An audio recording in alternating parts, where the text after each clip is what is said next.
Hello, fellow homebrewers. JP here, and I want to introduce to you the brand new Brewbuilt X1 Conical Series available at More Beer. More Beer sells the highest standard in homebrewing equipment, and the Brewbuilt Conicals are just that. They're made from mirror-polished 304 stainless steel, and they come with loads of features that you and I have been looking for. They have a full 2-inch bottom dump valve, which will eliminate your clogging issues, while the sturdy base includes 4 reinforced legs, just like those big Pro tanks do. More Beer also carries the Brewbuilt line of options and add-ons like casters, pressure kits, and even external glycol chillers. So you can find out more about the new Brewbuilt X1 Conical Unitanks by going over to morebeer.com for detailed videos on the entire line of Brewbuilt Conicals. You can trust Brewbuilt with your next fermentation, and you can trust More Beer to find the right conical for you. Brewbuilt at morebeer.com. Today's Sunday session is brought to you thanks to the fine folks at More Beer. Visit them right now at morebeer.com. If you really want to be one of the best brewers there is, I stopped dressing all in plastic. You better be brewing 5 to 6 times a week. Every beer is made with love, and it begs to be appreciated. I need something to kill the salmonella I'm kind of worried about in the eggs. Do you find that that the hops kind of clash with the chicken embryo you put in there? I might sleep here tonight. It's a California King. There's plenty of room for both of us, Beavis. How many of the brewers over there have seen your ass? That's it. Someone's getting cut tonight. All I have to say is, hey, McDowell, how you doing? Now, live from the Brewing Network studios in Northern California, this is the radio program for home brewers, craft brewers, beer lovers, and beer geeks. It's your only source for live beer radio that brings expert brewers together with, well, expert drinkers. This is the radio program with a head on it. This is The Session.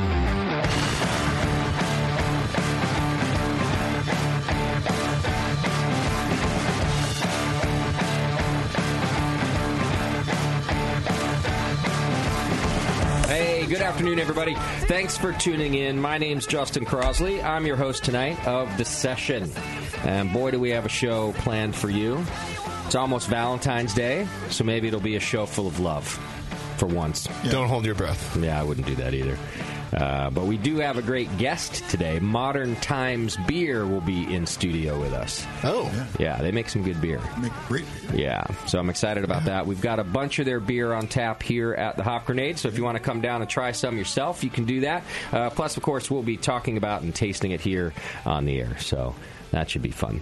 Today's show is brought to you by More Beer. You can go to morebeer.com and check them out. You know we love those guys. And for years, the folks at More Beer have been leading the charge when it comes to cool and unique homebrewing equipment like the RoboBrew, the easiest way to brew all grain made from stainless steel. The RoboBrew allows you to make 9 gallons of beer all in one vessel. From boil to mash to cooling, the RoboBrew truly is self-contained. If you're thinking about getting into all grain brewing, you should seriously consider it. Or up your fermentation game with the all-new Fermentosaurus plastic conical. It has a 9-gallon capacity, a stainless steel stand, a sturdy butterfly dump valve at the bottom, and the best part is that it'll hold up to 35 psi. Check out these awesome innovations and more over at morebeer.com. And thanks to them. Big thanks. Well, SF Beer Week is in full swing. Yes, it is. It's 10th year. Actually. That's right, 10 times. Which reminded me of how old I am. I went to the very first... I'm sure I did, too. I remember the very first SF Beer Week events. And in fact, I was a little late asking for media passes to the opening gala. But they said to me, oh, you grew up with SF Beer Week. We have to give you a pass, even though you're late, and we cut it off. I was a last minute, yeah. So they got me a pass so I could go in and check it out, which was cool. You dropped your own brand, huh? I dropped your brand. That's how I got it. Well, and when I wrote to them, they were like, well, Tasty already took the pass. And I was, which I don't get, which is fine, Tasty. But she couldn't make it, so, I mean, you could have been that. It's fine. I was like, oh, of course he did. Tasty goes to all the events. I don't go to beer events anymore.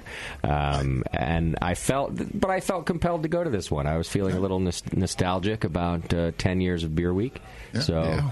You had to notice that everybody was there, right? I mean, all the brewers were there with their brand. can't. Yeah, and that's it's unusual in that way. That's the cool thing about it. Yeah, the brewers come out; they're all excited about Beer Week. It's funny talking to people in the beer industry about Beer Week in any part of the country because you always say the same thing.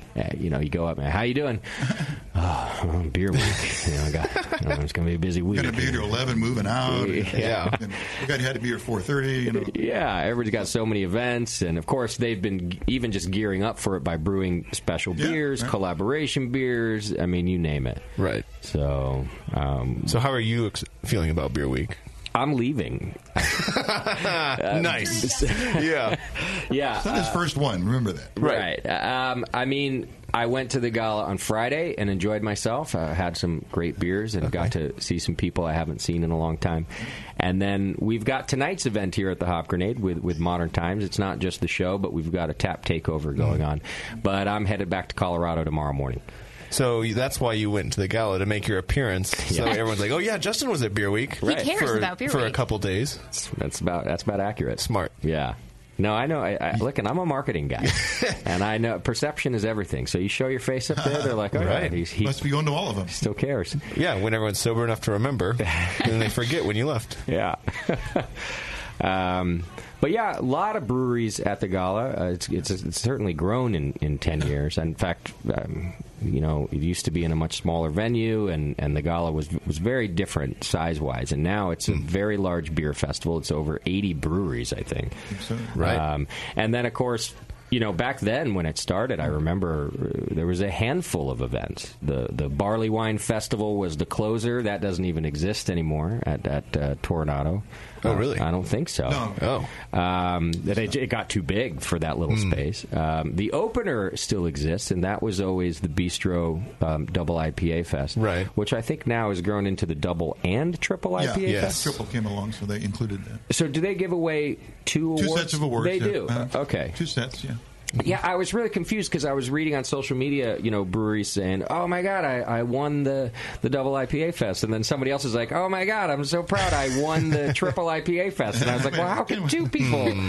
That's about when I realized they split it up. Yeah, and then of course they do the People's Choice Award, but everything in between now, there's a million events. I think we've got 4 or 5 here at the Hop Grenade. We're doing one just for you on Friday, Beardy. Oh, perfect! Hazy versus clear event. Oh, okay. And bring some friends and stuff the ballot box. So I'll be able to drink half of the beers on tap. Yeah. Well, people can come in and they can try them side by side and cast their vote for whether they like the hazy version or the clear version. Perfect. Yeah. I'm already registered as a write-in voter, so it'll be fine. Yeah. And then, more importantly, I think worth noting for Beer Week so far is that JP's not here.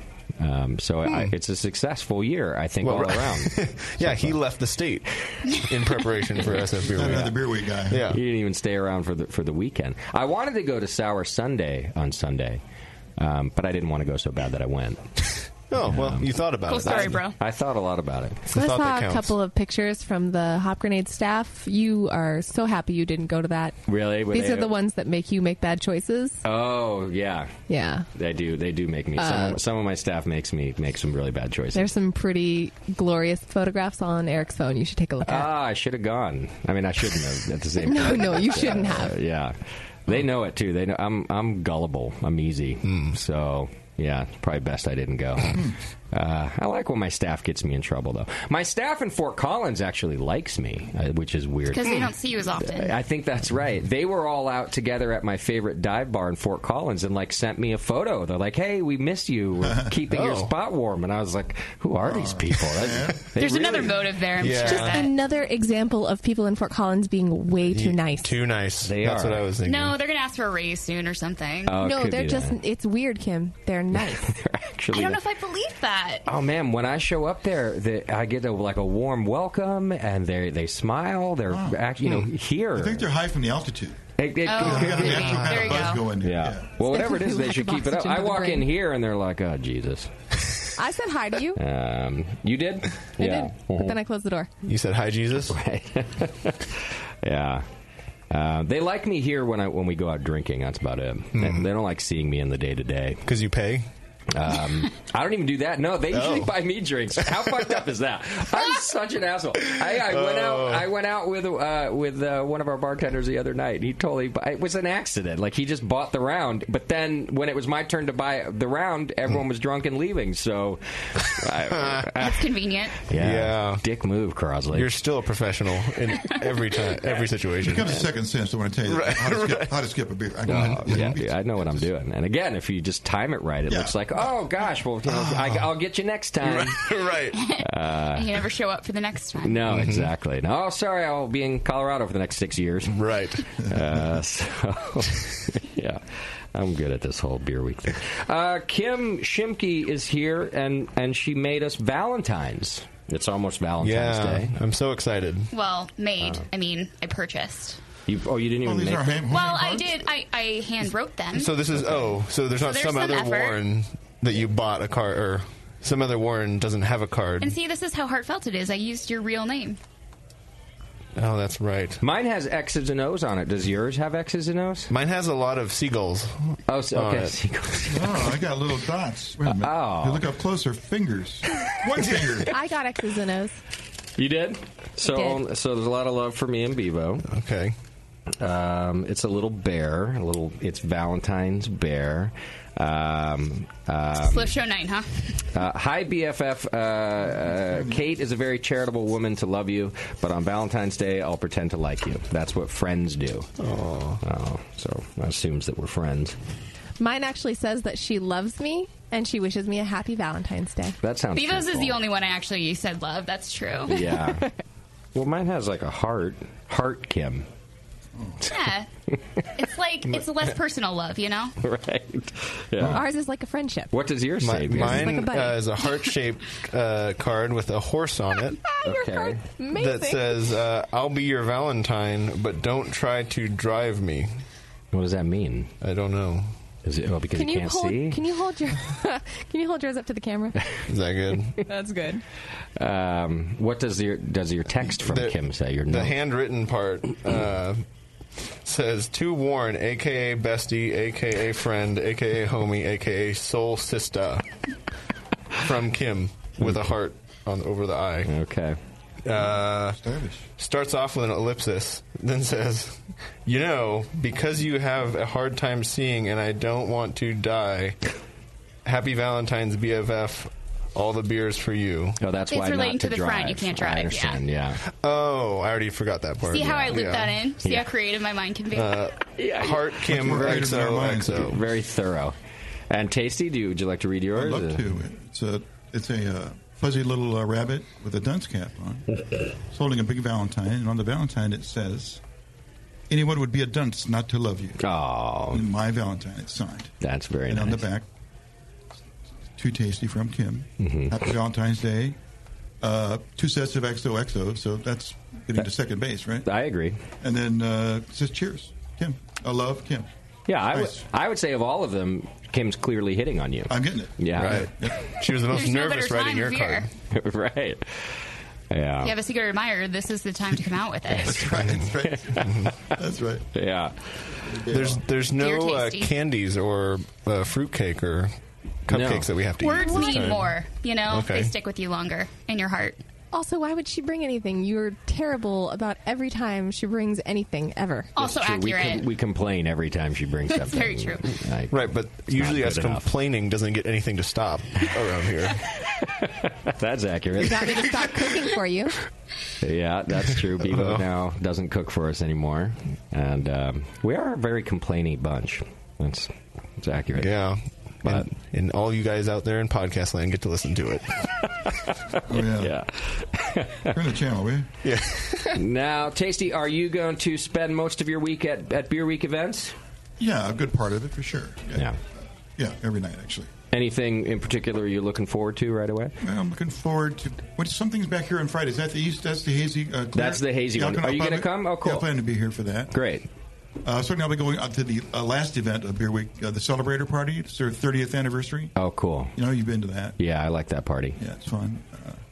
It's always a good time. Again, a lot of the brewers show up for that because they have no other place to be. It's the last event. Yeah. Let's see. I'm going to Oh, my friend Matt Sager's got a tap take over at a bar at the Old Beer Cafe near here. I'm going to do that Thursday night. Okay. But I'm going to go on to the Rare Barrel. Well, our friend Brendan Goff from Central Coast is pouring some of his beer there. Okay. So, very nice. Yeah, you got a busy week. Yeah, I got. And Shimke, will you be attending Beer Week events, or are you like detoxing? Yeah. I don't know. You know, I've lost motivation this year. Okay. Like before. In general, or just for beer? Well, in general, but Yeah. you know, we're talking about Beer Week, so I'll keep it to the Yeah. topic. I don't know. Like, I think it's because I've been doing this for 6 years, and so like the past, I don't know, 4 or so, I wanted to do something like every night, and I made a point on weekends to go to a few. And there's some that I'm interested. I'm definitely going to try and go to, but I'm not as motivated to try and hit up as many as I can. Oh, yeah. I want to do the Malt Liquor Show put on by Drake's. I think that sounds pretty cool. Oh yeah. I went to a cheesecake and beer pairing on Saturday. Interesting. Which, yeah, but there was only one slice of cheesecake. I was thinking there would be like, you know, a few varieties to go with the different beers. Sure, matches. Yeah. There was one, and it was $14, and you paid for that separate than the beers. Wait, just the slice of cheesecake was $14? Correct. Whoa. I don't understand that. You Why? can buy like a whole San cheesecake for Francisco. $8. Yeah. I mean, it was fantastic. Don't get me wrong. It was really good, but I think it was not what I had anticipated is all. Right. It doesn't seem like it. Yeah. Wow. Yeah. It's expensive. That's why I don't go out. That's why. Yeah. Yeah, that's $14 cheesecake. Yeah. I don't avoid the food and beer combo thing. Sometimes, you know, some of those tickets are pretty expensive, and I'm not one to stay in one place for like 3 hours in a row or something like that. Oh, yeah. I won't do beer dinners. I Yeah, did those- one at some point, and it was like $60, and you gotta get like 4 courses. But like, I can't eat that much. And Yeah. plus, with full beers, like I cannot. It just Yeah. it's not worth the money. I don't mind the food pairings, and I could tend to think like you, Tasty, where you like I avoid them, but actually there's some out there that end up so good. But I'm with you, Kim. I won't do the beer dinner thing anymore. It's too much. Yeah. It's a whole. I mean, I see the value for others, but for me, yeah. And maybe I got ruined too by going to like Paxton's, 37 courses. That I just, Right. like it actually lasted all of Beer Week. I was just there in a seat in a restaurant for 7 days. So the whole beer dinner thing is a lot. But there's less of those now. Now a lot of times you get the little tasting room pairings like the one you mentioned. Although that's why and then you had to buy the beer on top of that. So $21 for a cheesecake and a beer, I'm guessing. And I think they had 8 beers on top, maybe 8 to 10 or something like that. And Yeah. so we only just did 4. But if you wanted to taste like all of them, then you pay separate per flight. But Right.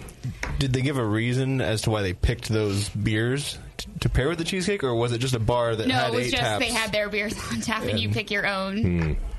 Wow. Yeah. All right. Well, there's a lot of good events out there. You can go to sfbeerweek.com and check it out. I still get called as a beer expert every now and then. I got called by KQED over the weekend to do an interview with them just about Beer Week. They came out here to the Hop Grenade, and I listened to it on the radio. Do I speak really slow normally? Like, am I slow? I mean, you are now. I am. You slowed down just now. I did, Yeah. but the rest of the time I wasn't. I never know. I've never thought in my mind, you're speaking. Right. Yeah. Yeah, not particularly. Was your host speaking much faster than you? That might have make you sound slow. Yeah, but I still listen to the recordings, and I mean, it was like really slow. I was a little hungover, I guess. It was in the morning, but still, I've listened to my interviews before, and I never noticed that. And I was like, man, did I stroke out or something? Because I didn't like the interview at all. I sounded really dumb. I sounded really slow. You can go check it out if you look up KQED. It was on the All Things Considered on. Oh, that's nationally syndicated. Were you nervous because you're being interviewed instead of being the interviewer? I wasn't nervous at all. I'm never nervous about that stuff. I didn't notice I was doing it when when I was doing the interview. I was like, man, I'm good. Like, I just fire off these answers. Like, he didn't send me the questions ahead of time, but I'm a one-take wonder, man. I just fire that shit off. I can do this up beer. I don't even need to be right. Yeah. And so I went and listened later, though, and I was like, God, you sound really lethargic. Maybe you should have had a beer or two. I know. That's what I was thinking. You're missing a magic ingredient. Was that the first time you talked aloud that day? Yeah. So it could have been that. Does that matter?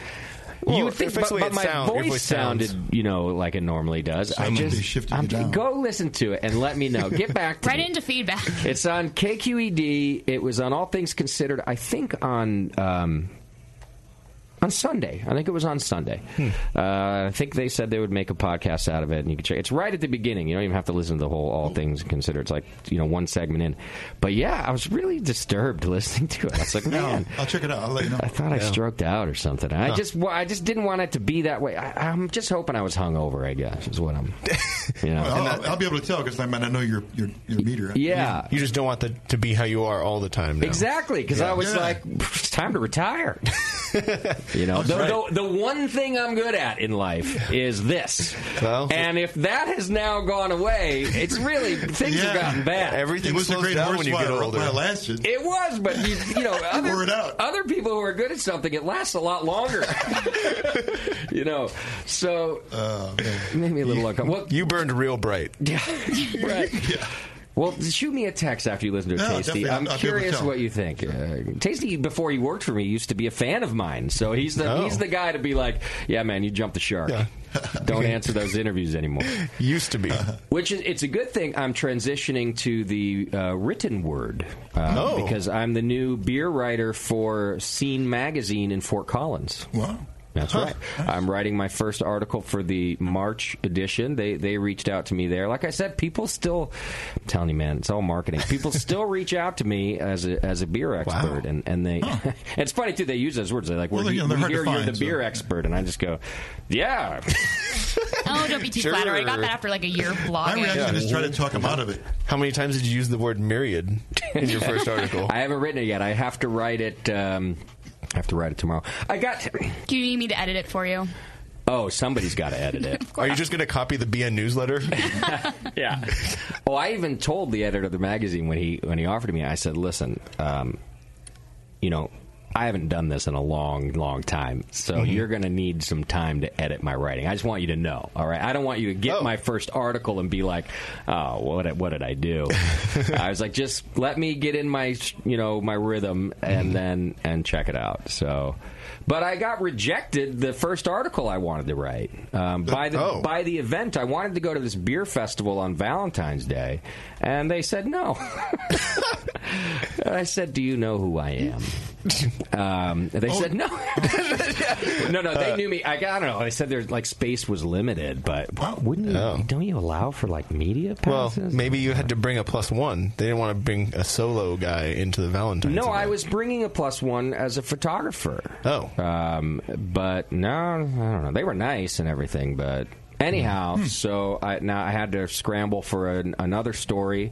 I'm flying out to Fort Collins tomorrow. I'm going to knock it out. And then in the March issue of Scene Magazine, I'll have Shimke share it if they put it online or whatever. Thanks. Yeah, I'm expanding into the written. So if I'm failing now in the spoken word, if I've jumped the shark, I've got this other. Yeah, we'll give you another critique. I'll give you two for the price of one. And as long as it stays a monthly publication, you should have plenty of time to write it. I mean, plenty of procrastination time. Right, but still, like I'm already under the gun on this one. Right. But I've been waiting on this one event, and they just canceled on me today. So, but. Look, I am somewhat of a professional. I could see it coming. They weren't being very communicative, so I already had a backup plan. Nice. And I have that in place. So, yeah, you can check that one out, too, Tasty. And send those guys at that first festival a copy of the Scene Magazine. That's right. Could have been in this year. Could have been this. Maybe in the future. The way I see it, too, like... I've read a lot of bad articles, like about us and about beer over the years, so I feel like the bar is low. I feel like I can do this. I mean, right. I can write at least at a C+ level. Of which grade? Like first grade? No, second like grade? Sixth. I feel like I peaked in the 6th grade. Okay. Then I went through several years just being a douchebag. Post-peak? Yeah. I was very advanced in the 6th grade. And then after that, I think they thought for a while like they were going to skip me ahead grades. Oh. And then somewhere right around the 7th grade, they were like, oh, no, he's barely where he belongs. He plateaued. Yeah. That was it. In fact, we knew his brain was different. We just didn't quite know how. See, I burned fast and bright exactly. then. And this is my MO. I give it all. And you wore this channel out now, too.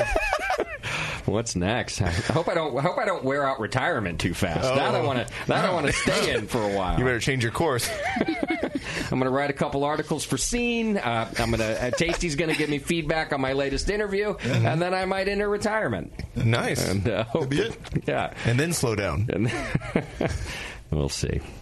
All right, God, I got to get through some things here. All right, let's do some announcements. Brought to you today by Drake's Brewing Company. Go to drinkdrakes.com and check them out because they've got a bunch of SF Beer Week events that you should be checking out. And we love their beer here, and they're really a strong supporter of the Brewing Network, so you should check them out. They're also a strong supporter and sponsor of the Brewing Network's Spring Brews Festival, and tickets are on sale for that right now. You can go to thebrewingnetwork.com and get them. They're $40 in advance. If you wait, they're going to be $50 at the door, so save yourself a couple bucks there and get your tickets now. We've got some new merchandise for sale in the online store. We've got Sour Hour t-shirts. We've got 2 new designs. I'm a little worried about one of them because it's like our listeners are so... what's the word? What is the word? Homophobic sometimes. Like, if it's any... here's what happens. Like, if it's any color other than, like, a dark blue Are you or talking black about the maroon or one? whatever. Yeah. Oh, my God. Yeah.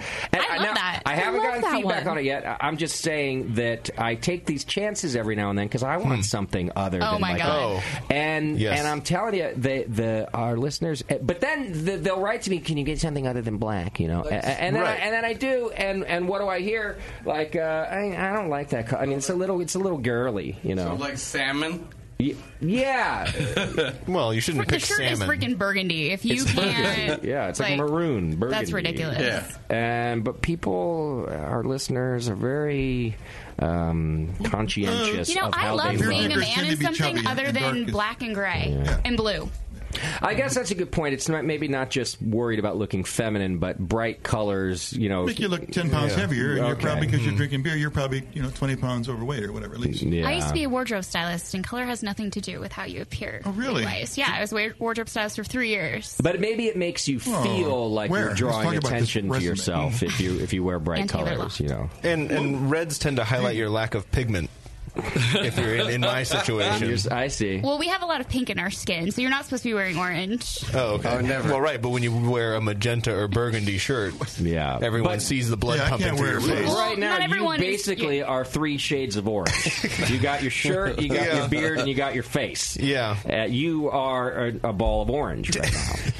Plus my Carhartt pants, which nice tan. come off as a different shade of orange with the rest of the. They do. Okay, who dressed Orange? You glad I didn't wear burgundy today? Well, if you're looking for something a little different, we've got that. Plus, there's some. I think the Sour Hour shirts are like gray and green. There's some cool stuff in there. Go check out our store. It's a great way to support us. You can also do your Amazon shopping, and that helps us out. Just click the Amazon link on our homepage and do your shopping as normal. There's a link for both the U.S. and the UK to do so. So go check that out. You can subscribe and join the BN Army for as little as $2 a month. You're entered into the More Beer monthly donation giveaway, and Kim Shimke sends out the winner of that in our monthly newsletter, which you also get by joining the Army. So do that. Great way to support us. Also, get more information and weird things that we do over on Twitter, Facebook, and Instagram. Send feedback to feedback@thebrewingnetwork.com. No JP, so no Twitter game today. Twitterless. Sure.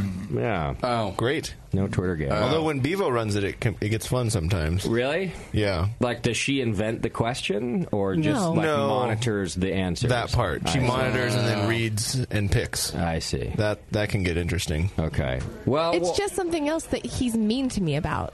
It's not interesting or fun. Why are you so mean to Bevo, Beardy? Am I? Sounds like it. You're dismissive. Just one notch down. If I was dismissive, I wouldn't even acknowledge that she did the Twitter game, right? I feel like you're dismissing Kim Shimke's commentary right now. I feel very dismissed. Oh, gosh, I failed women's history in college. Across the board. Yeah. Doc, you're not even a woman. I feel slighted. This is a genderless issue. Sexless, even. Yeah. Sorry, guys. All right, so no Twitter game, but we do have some feedback to do for you. Yay. Feedback is brought to you today by the Beer Law Center. Go see our friend John. Go to beerlawcenter.com. He can protect your trademark like he does ours. Oh, I got to send him a new one. Somebody just sent me another. It's a whole clothing company. on Instagram. Oh boy! Called the Hop Grenade, and using a hop grenade. And of course, a listener sent it to me. It's because our listeners are great. Yeah. They always send me that stuff, and I guess the guy even posted on the page. I commented on one of the pics like, "This is not the Brewing Network." Got deleted and blocked. So they know. Wow. I forgot to send it over to John. So John, you got another one coming your way, but he can take care of you guys as well. Go to beerlawcenter.com. All right. Here's one about our podcasts from Jim. He says, FYI, it looks like episodes added over the last 6 weeks are added to the end of the feed instead of the beginning, as has been done in the past. This seems to be messing up my podcast downloader. I'm not sure if it's impacting anybody else, Jim. Okay, Jim, I know about this. However, I was told it wouldn't affect it. So we had a new plug-in built on our website. It was to assist us in automating our posting, which, by the way, the result is to get you guys your podcasts faster, because in the past, if I'm out of town, I'm the only one who could have coded the podcast, and now it's more automated, so everybody can post show. JP can get it done. Anyhow, I too noticed that the posts were being put at the end of the coded file. However, in iTunes and I think in Google Play, they're still showing up at the top, and so I brought it up to my developer. He said it shouldn't matter where they're placed in the file. And then when I verified that in iTunes, I thought that he was right. So, Jim, or anybody else, I'd be curious to know what reader you're using that might be showing them in the wrong order. And let me see if I can get that taken care of. Because to me, in iTunes, they're showing up correctly. So send me something so I can check it out. All right. Aaron writes in, hey, I just wanted to tell you all how much I love the show. I currently work for a major beer distribution company based in Johnstown, Colorado. I'm also an avid homebrewer. I drive a semi-truck 5 days a week, and you guys and your goofy podcasts get me through the hectic drive from the suburbs of Denver. I tend to listen to most of the Cali episodes because of banter and brew talk. The Foco shows are great, just more like a Beersmith podcast at a bar. It's true, the format there is a little different. Yeah. And partly because I don't have my crew there. It's just me and the guests. And I tried dicking around a little bit with the guests in the beginning. Solo? Of course, it depends on the guest. I got a lot of blank stares. And then not only that, when you do the live show from a venue, you have two audiences. I have you guys at home listening, and then I have this audience in front of me. And if I act silly and try some jokes that don't work, and the audience there is just staring at me like I'm an idiot. Oh, yeah. You don't have a laugh track. You need a laugh track. It's very difficult to so I just end up kind of being a little more serious about it, because I don't have a sidekick to joke around with, and then I can't really handle being stared at like I'm an idiot. Right. Okay, so you had my brother there. What the fuck is he gonna do? He's worse than you, Doc. Yeah. Yes, he is. He can stare at you and just make silence on the radio. He's one of the ones who makes me feel uncomfortable by being out in the But he audience. was there. Right. So, yeah, they tend to be just a little more serious. Like here, if my jokes flop, I'm just staring at you guys. No big deal. Yeah. You can handle this kind of rejection. Right. Not a room full of stranger rejection. Yeah. No, that's too much for my fragile ego. So, anyway, he says there doesn't seem to be much banter on the Fort Collins shows. Have you considered getting your own group of nut jobs and beer dorks for the Fort Collins shows? Might not be a bad idea. He said, I think it would make for some awesomeness that could help you with your shows. It's not like they don't have 42 breweries there. Yeah. Then you have to make friends there. That's exactly what I was going to say. That would require me to make new friends. And I don't think I've made new friends in 10 or 11 years. I don't... I'm going no. I don't... Who needs new friends? I have enough friends, and it's so difficult. You have to go through the whole... It's like courtship. There's so much work involved. There's a lot of work. There's awkward moments you have to go back through. Like now, with all my friends, I can say and do anything. Right. You already know all of my faults, what an idiot I can be, and it's fine. We move on. Right. But to introduce a new person into my faults it's difficult. So that's decades of backstory. You need a wingman just to get friends. Basically. But even then, I basically only make acquaintances. Like there are people I like. I believe this. You're skimming the surface. I get it. And even then, there are times I enjoy hanging out with these acquaintances. Sure. It's rare, but it happens. Right. But yeah, moving past the acquaintance phase is virtually impossible. I don't know how people do it. There's only so much room at the top of the mountain. Yeah. I have really good friends. What more, you know, nobody can compare to them. Right. I mean, you could say me. It's fine. I mean, Shimke's been trying to be a friend for I don't know how long now. I'm slowly chipping away. I feel like I'm almost there. There'll be a mountain. This Valentine might top be of the mountain for you. Well, this Valentine card goes a long way to make me feel like you're especially still an those X's and O's on the envelope. Firmly solidifies your acquaintance status. I'm still looking at those. Who got more We've had X's hearts and to O's? hearts, Justin, you and I. So I agree. So here's what I've done. I'm actually bringing in an entire new show into Fort Collins that I don't have to be on. Oh, and that's how I'm circumventing that.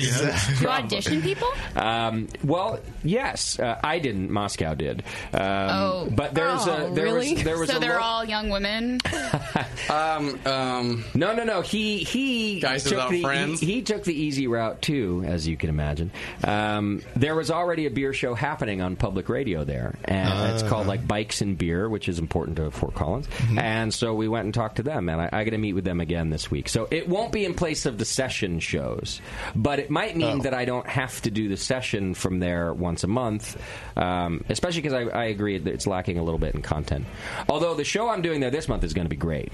This one I'm excited about, and I made nice with at least one of the guests. Like we're kind of, I wouldn't say friends, but we were able to laugh together. Have some familiarity. Friendly. Like rapport. He did an event Still with an us, acquaintance, right? And then I actually went out to another venue after the event to play pool and have some beer, as I hear people do. Whoa. And I did all of those things. It didn't Secondary stuff. Didn't feel too awkward. I won at pool, which made me feel superior. I sort of need that in my relationship. Okay. Did he let you win? No. That's just white trash superiority. It's going to be a great show with Prost Brewing and Zwei Brewing, and we're bringing back one of our favorite old topics, decoction mashing. So Prost Brewing does all decoction mashing. Zwei Brewing, also a German lager brewery, does not do decoction mashing. So for those of you that want to attend, we're going to offer a flight of beers where you can taste along with us and compare the two methods of mashing. Oh, that's cool. And we're going to rehash the whole thing, and it's going to be great. We've also, there's a local maltster in Fort Collins called Troubadour Malting. So it's basically an all malt show. We're going to interview Troubadour Malting, and then I'm going to have the two breweries on, and we're going to do the taste test and the whole thing. So that one should be at least a little more exciting. Yeah. Even if you are starting to talk slower, you're getting faster at working less. Yeah. It took you way less time to get out of the show in Fort Collins. That's true. Than getting out of the session. Yeah. You're right. It took me years here. Right. It took me just a couple months there. So you are learning something. He's building his proficiency. Yeah. I do become more efficient at not doing things. As the time goes on. And I'm proud of that. So, Aaron, thank you for your advice. I don't think I'll be getting co-hosts on the session for the reasons I just mentioned. Because I'm not going back. But we do have a new show that should be coming out there soon. And then finally, I've been getting a lot of notes about Stitcher not working, that the most recent sessions are not available on Stitcher. And I don't know why. I have to talk to them about that because that's an automated process. I haven't changed a thing. They might have changed something. So yeah, the last session on there is the Bissell Brothers episode.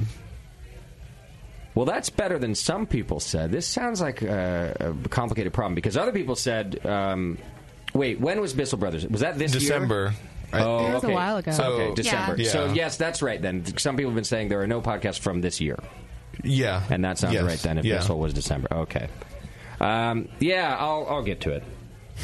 Maybe. Maybe. Maybe. That is not sincere to you. I'll get to it. So, all right. Like I said, we've got Modern Times Beer on the program with us tonight. We got a few different beers to try from them.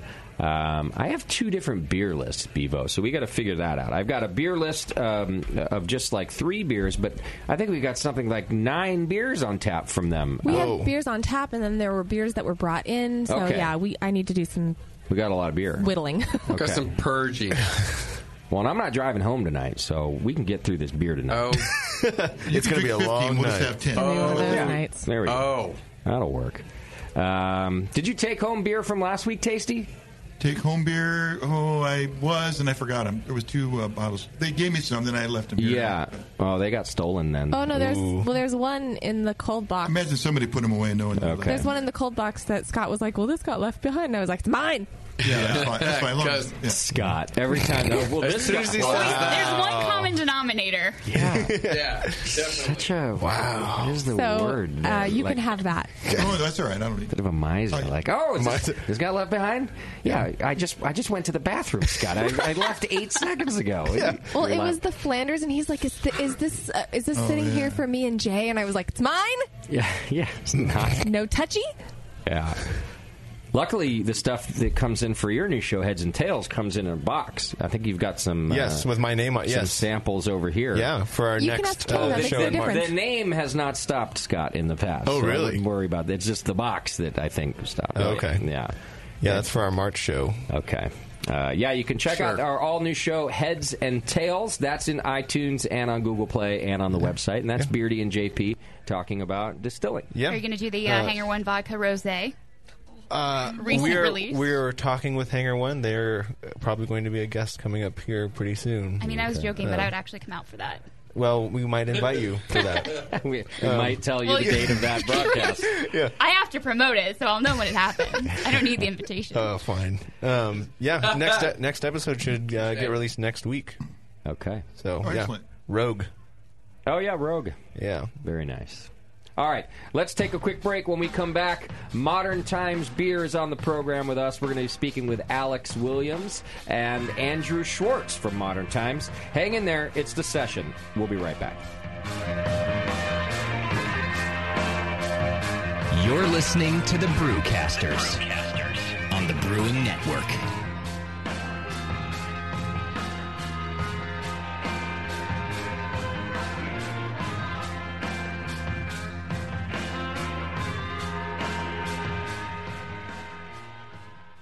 Are you a member of the White Labs Customer Club? If not, you should be. It's the easiest way to earn free stuff for turning in your old homebrew labels from either Vials or Pure Pitch. All you have to do is save your labels and redeem them for things like free yeast, an exclusive White Labs t-shirt or sweatshirt, and even the opportunity to brew with the yeast man himself, Chris White.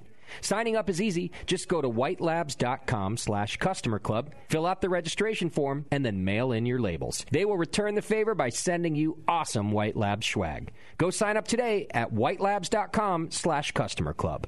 White Labs, pure yeast and fermentation since 1995. The 21st Amendment. Watch out! Do you like beer? They make beer. Watch out! Do you like friends and fun? They make friends and fun. Watch out! Do you still like to have a good time? The 21st Amendment. Watch out! The 21st Amendment in San Francisco, located at 563 2nd Street, 2 blocks from the building where baseball is seen and played. Try their beers in the pub or try them in the can, featuring Monk's Blood. Made with real monk. Watch out! So why not have the best time of your life?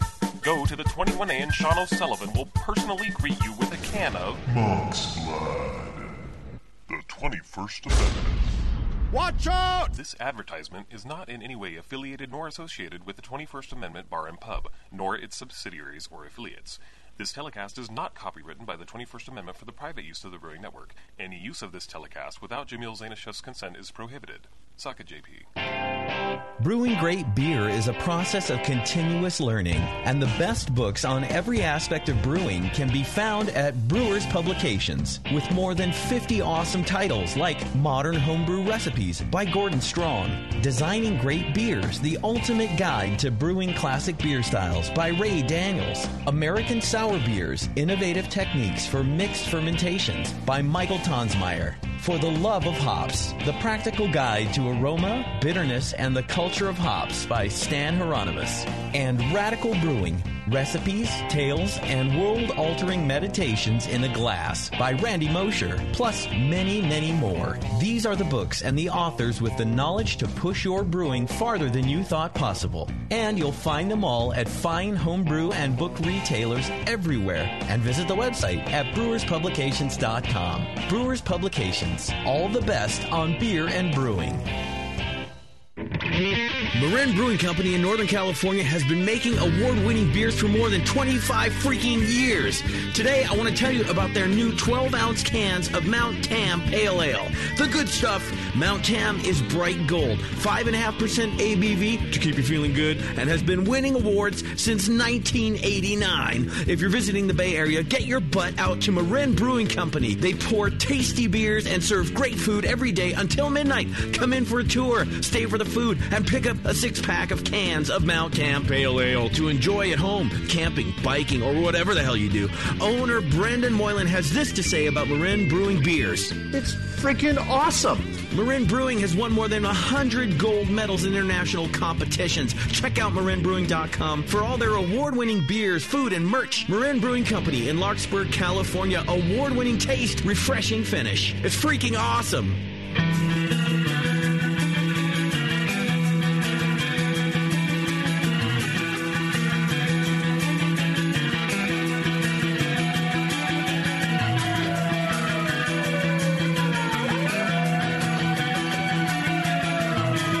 Tuned into this session because life's too short to listen to crappy radio. All right, welcome back to the program. Thanks so much for sticking with us through that. And thanks for sticking with us, Great Fermentations. You can go to greatfermentations.com. They've got the largest catalog of Blickman products on the web, and their staff is some of the best trained in the business using Blickman products. They've got top-notch customer service and same-day shipping on many items. Check them out at greatfermentations.com, and be sure to like them on Facebook, GR8 Fermentation. Find them on Instagram and Twitter. greatfermentations.com. All right, as promised, we've got Modern Times Beer in studio with us today. We are going to be speaking with Alex Williams. She is the barrel program specialist, and Andrew Schwartz is on Skype, the head of special projects. Andrew, are you there? Yes. All right, we made it. My whole computer exploded during the break, so I'm glad that we got this. Yeah, sorry you had to wait on that, Andrew. No problem. And Alex, welcome to the studio. Thanks for coming all the way up to see us. Thank you for having me. Are you here for some Beer Week stuff too, or just to hang out with us? Yeah, I've been doing a couple events here and there, not trying to overload myself, but I've done a couple of things every day since Friday evening. Friday. Okay. Yeah. Nice. Did you go to the gala? Yeah, Alex. Hi, Andrew. Sorry, the what? And Andrew is stuck down in San Diego, as if it's a bad place to be stuck. Terrible. I was told that there's some special event happening tonight, Andrew, that we're taking. Yes, that's right. We have our Modern Times prom tonight. Zombie disco is the theme. Nice. You guys do this every year? It's like a team building or something, or what? Yeah, team building, just living out our fantasies of past lives, sort of thing. Right. Actually getting asked out to the prom. Yeah. Yeah. Guaranteed dates. Stuff right. like that. Yeah, if I was reliving history, I would be sitting at home right now, Andrew. Right. Getting drunk As am with I. my friends. Wondering who your cousin was. Man. Yeah. All right. Well, we are excited to have you guys on the show. I've been a fan of your beer for quite some time, so it's nice to have you guys here to talk about it with us. Thank you. So, somebody give me a little history of the brewery just to start. How long has Modern Times been open? And I'm curious because you guys are employee owned too. So, if you could kind of give me some of that progression. I mean, I'll talk about it a little bit more. I've been here since about 3.5 years. We've been open for about 4+. Just had a recent anniversary, and last summer.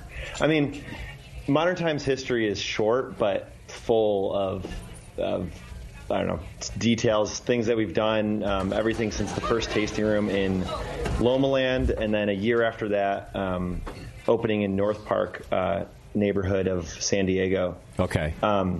Yeah, and it opened just with the 4 core beers: Lomaland, Black House, Blazing World, and Fortunate Islands. And then ever since then, we just have been making different beers, adding to our barrel program.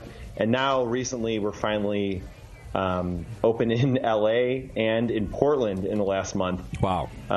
We didn't expect them to happen on the same month. That was not by anyone's design. Okay. But the LA brewery has been in the works for at least 2 years. Got it. And now that it's finally open, we're super excited about it. It's been a huge success, and it's super fun to brew there.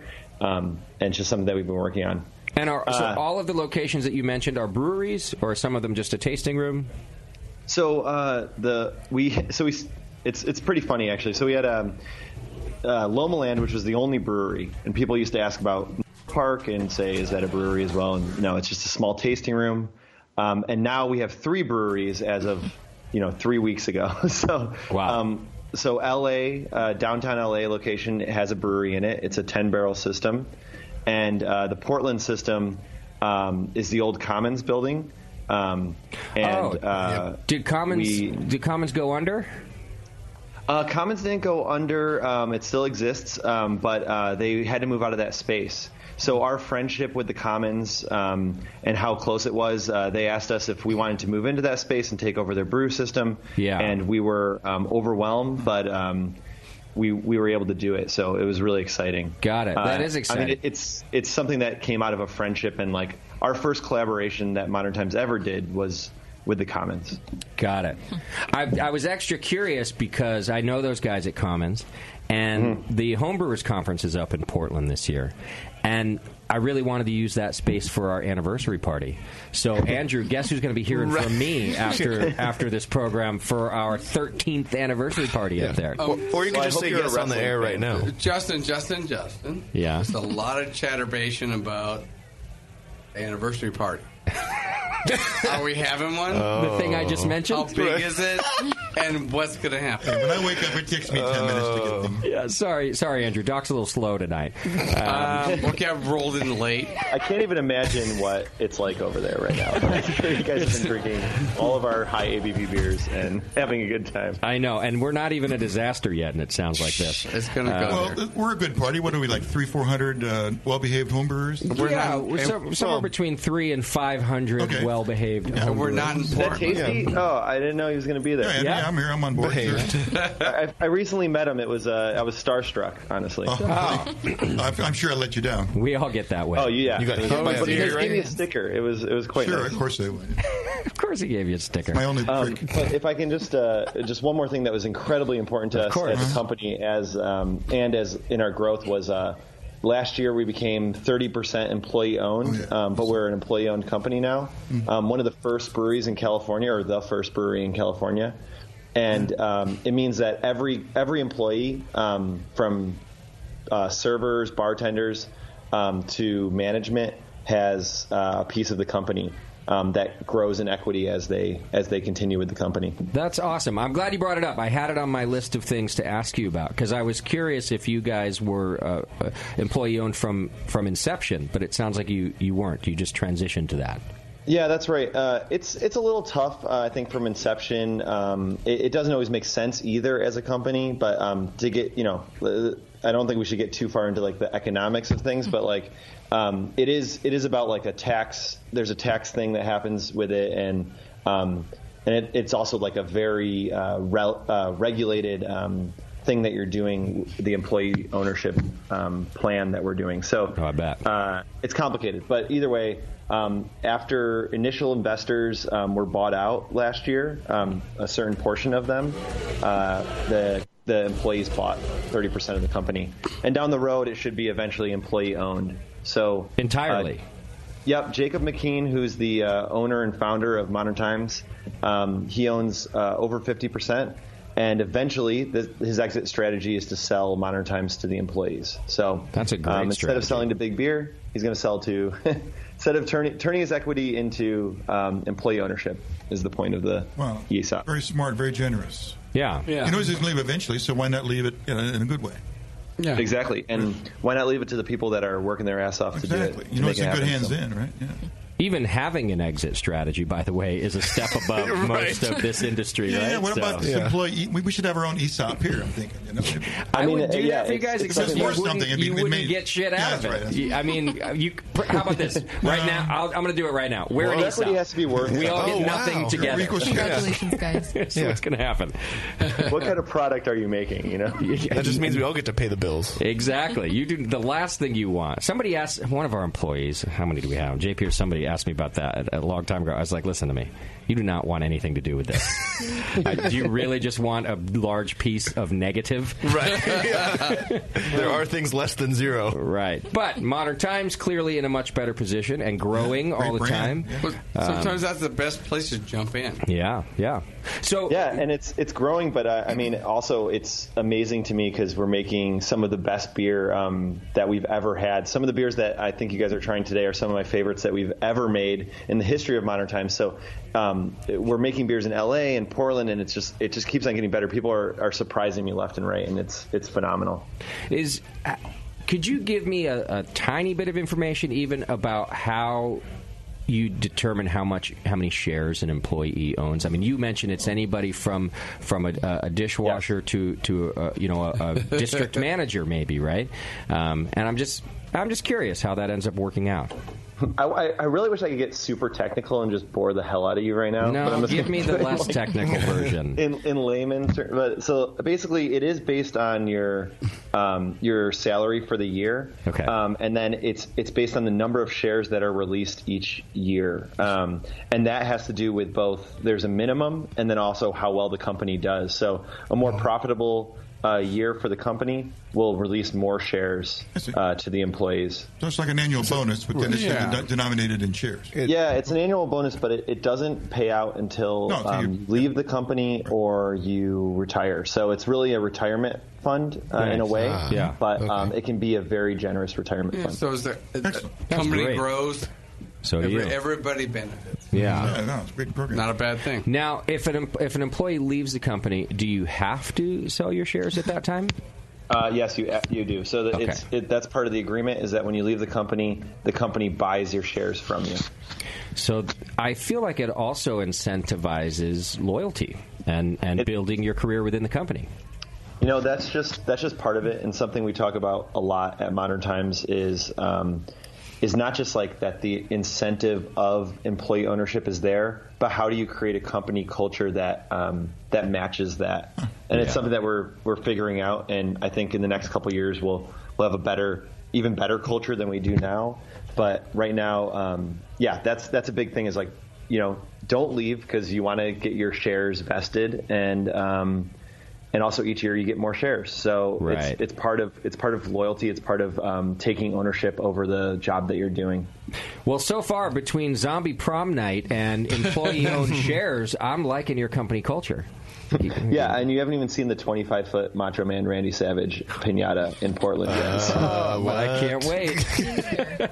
Sounds great. Oh, well, let's talk a little bit about beer for a minute, if we can. We've got the ice lager in our glass. I assume, is it ice or is it ICE? Is it? I couldn't tell if it's an abbreviation or acronym. It's just ice. No, just ice. Okay. Yeah, it's ice. Yeah, got it. It's ice, or as the employees refer to it, fancy. Okay. And it's our Pilsner, and I like it. It's Augustiner yeast, 100% Pilsner malt, and then Saaz hops in the Whirlpool, no dry hop or anything like that.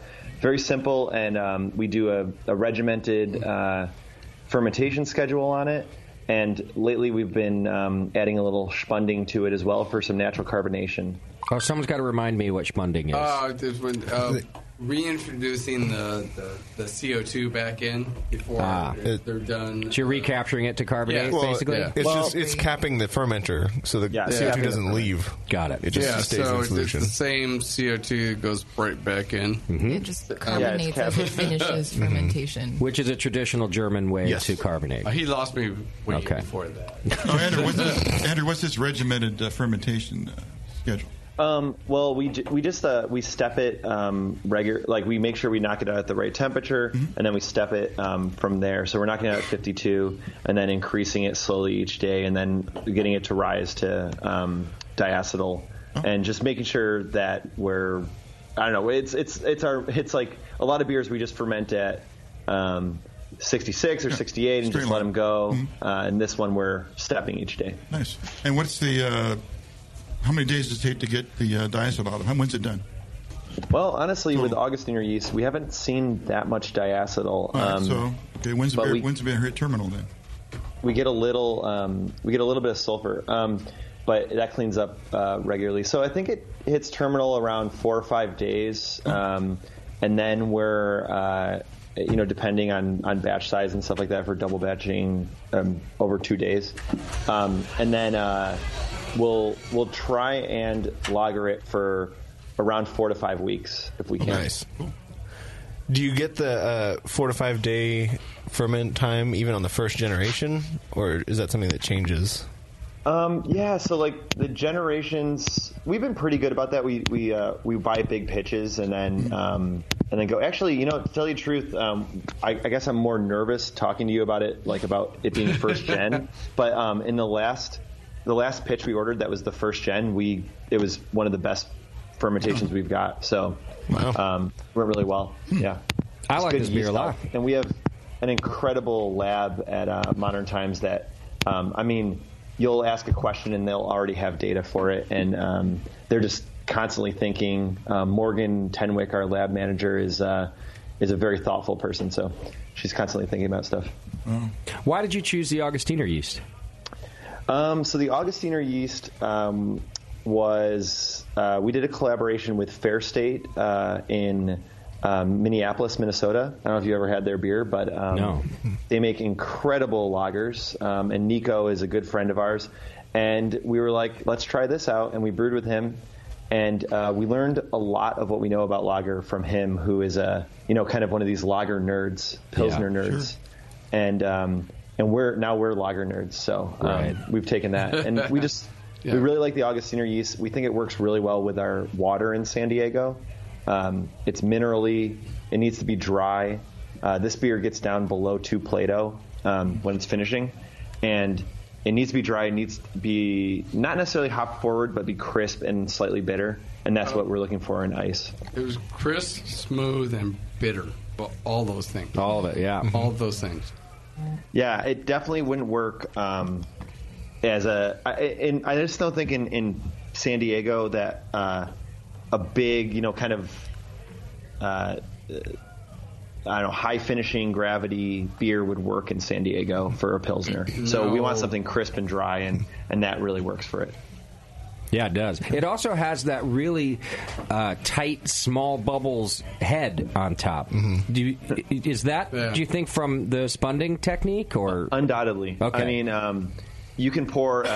If you come to the tasting room, I will pour you just a head flowing out of the glass. I mean, we can make that's something that I'm kind of obsessed with. But it is something that's really important to us is have nice, tight bubbles and a good head.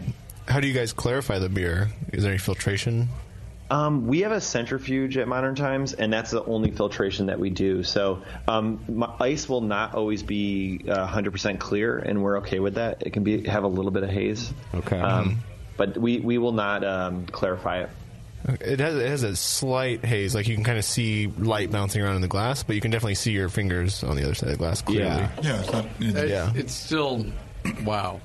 For just doing centrifuge, oh my god. No, it's definitely lager clear. Oh, definitely. You'd have to really. I bet most consumers wouldn't even notice that it's not completely clear. You got to be a beer nerd like us, where you're really staring at it. Especially in a lager glass. We're in pint glasses, so the lager glass would be much less volume. Your glass is probably dirty. So my glass is clean.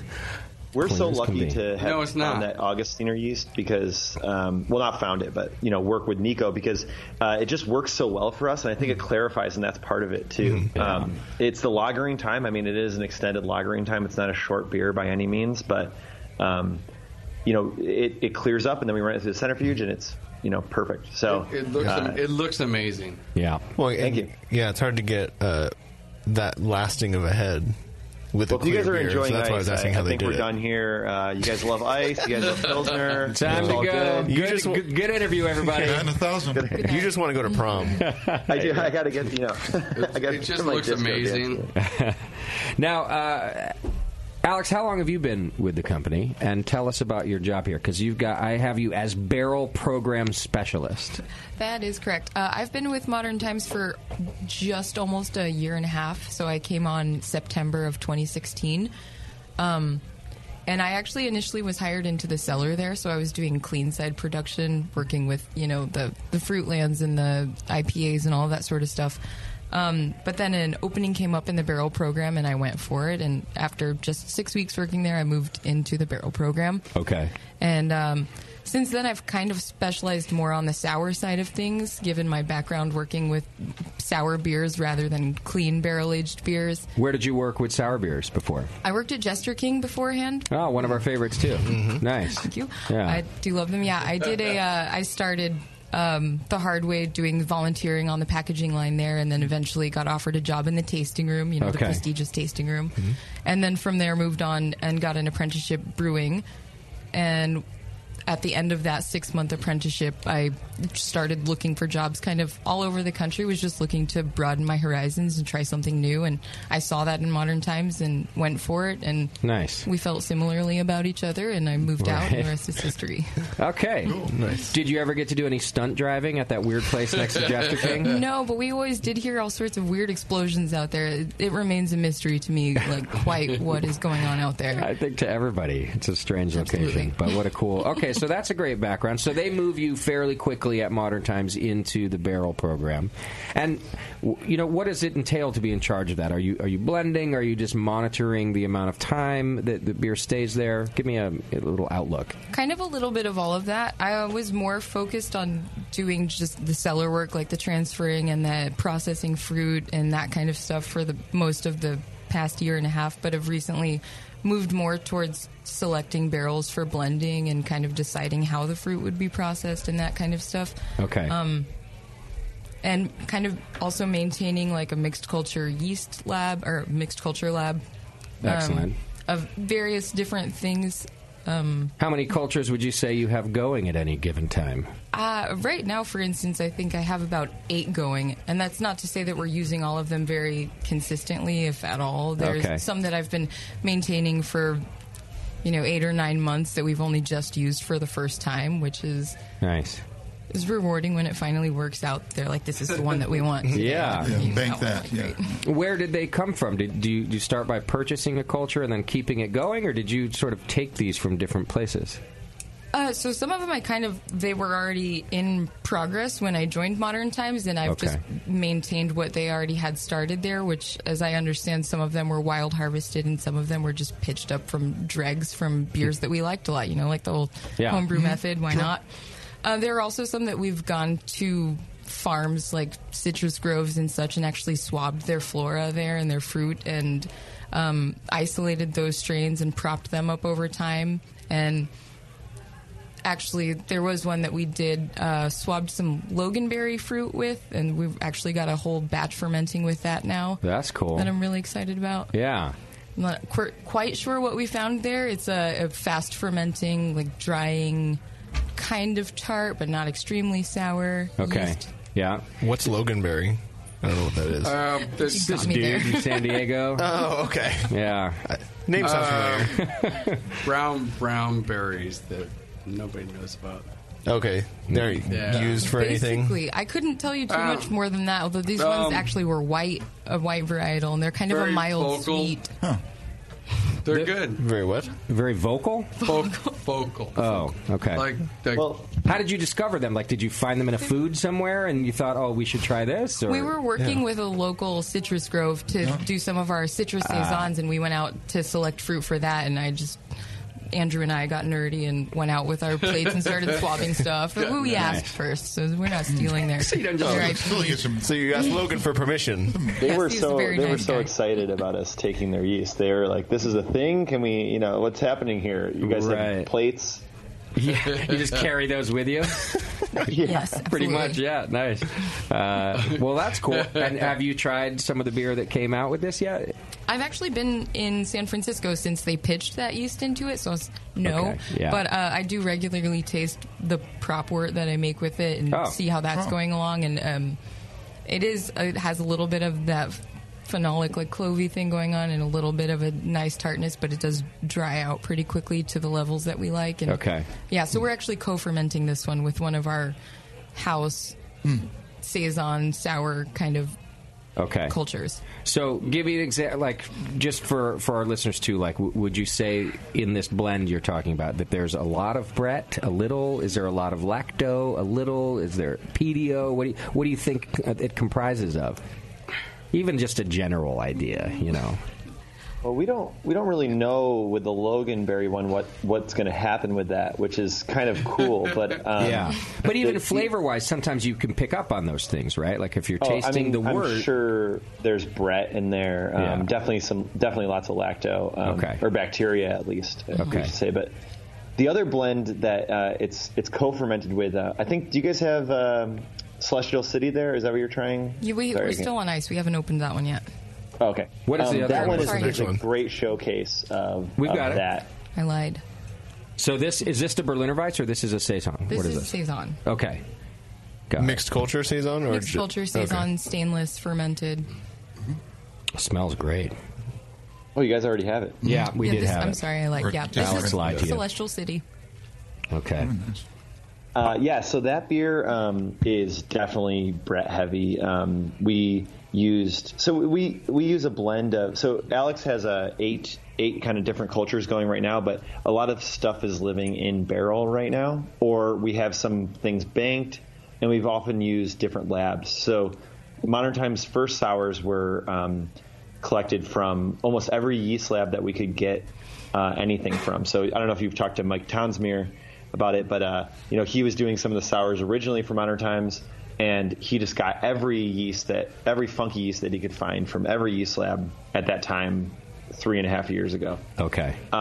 And some of those still exist and persist in the barrel. The 8 things that Alex is talking about are kind of like things that we're trying out now and increasingly getting more and more creative and interested in.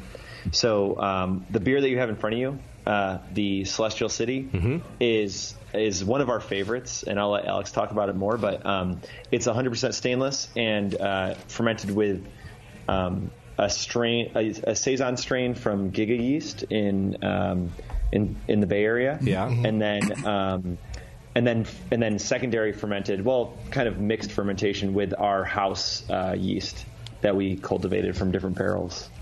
It's a great blend of yeast, I think. Yeah. It does really well. Is there any citrus, like rind or zest or anything in the beer, or is that coming just from the bugs? It's all bugs. Really? Wow. Yeah. Because there's a lot of citrus. Yeah. Yeah. That's cool. Yeah.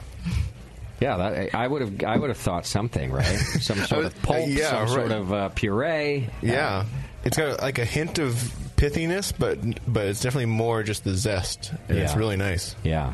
It's definitely one of the things that we're enjoying about this particular mixed culture blend is that it does tend to exhibit a lot of a citrus characteristic and a little bit of a vanilla creaminess, and you get a little bit of that from it. But yeah, this beer is just a wheat oat spelt saison. It did a primary for about 2 to 3 months, and then we packaged it. And it's been conditioning for about 3 months since then. Okay. And this is what we're left with. Is this available in the cans that you guys do too, or is this just on draft? This one we package in 750s. Okay. I'm not sure if it shows up on draft. Okay. A little bit. There's a little bit of draft here and there. Okay. It also has I love the mouthfeel of this beer. It's a lot of body. It has a lot of body. What do you think? Well, what's left in the beer after the bugs? I mean, there's nothing left. Yeah. But this has a nice. It's a thick, creamy kind of mouthfeel, and it lingers in like just the right way. Like it's not so much that it's bothering me, where I feel like I need to clean it off. But it's it doesn't disappear either, which I really like. Yeah. Do you have a version of this beer that you fruit? I mean, it obviously lends itself to fruit. Have you done that where you fruited this? What do you think? Celestial City, Alex, have we done a fruited version of that? Not to my knowledge. You should. We Celestial City is one of the beers that we we love in the special projects. It's like a passion project almost. People don't always come to Modern Times to find a nice, subtle and drinkable saison like that. Right. But we do some other beers that kind of like are more readily get fruit.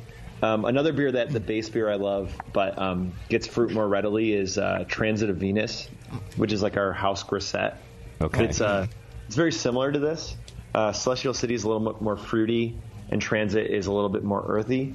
But we have done a bunch of fruiting with that low ABV, wheat heavy grisette. What is the ABV on this? You guys know? Boy, is that the bottle right there? Okay. I think it's like 6.5, something like that. Yeah. Find it for me, Alex. Check that. There we go. I'm just curious. It's pushing the boundaries a little bit of a saison. It's kind of more of a wild saison, right? Like it's because of the mixed because of the sour and the mixed fermentation that you get out of there.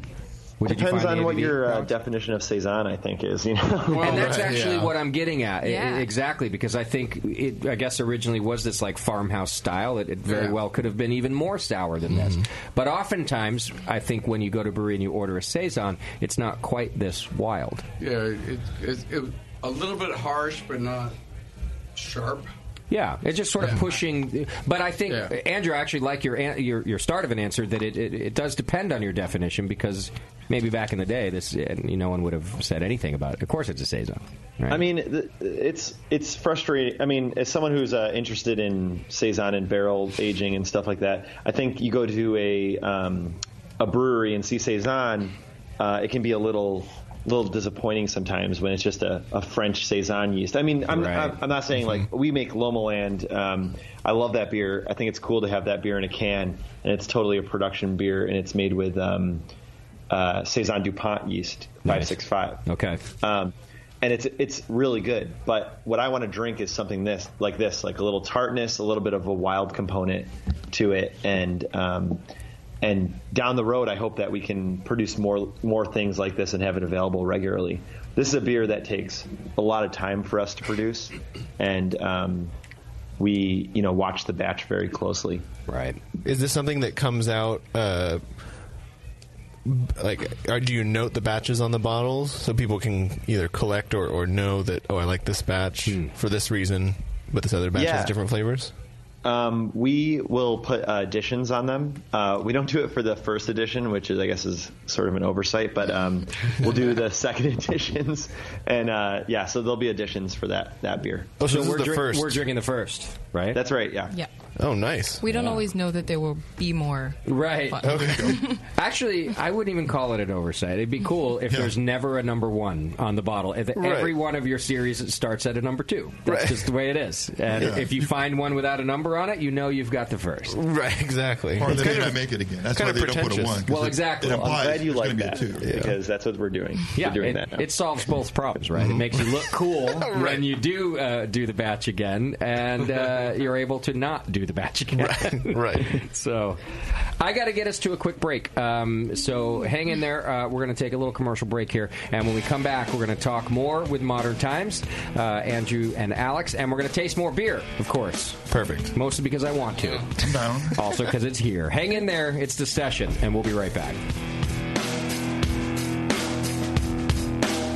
You're listening to the Brewcasters. On the Brewing Network.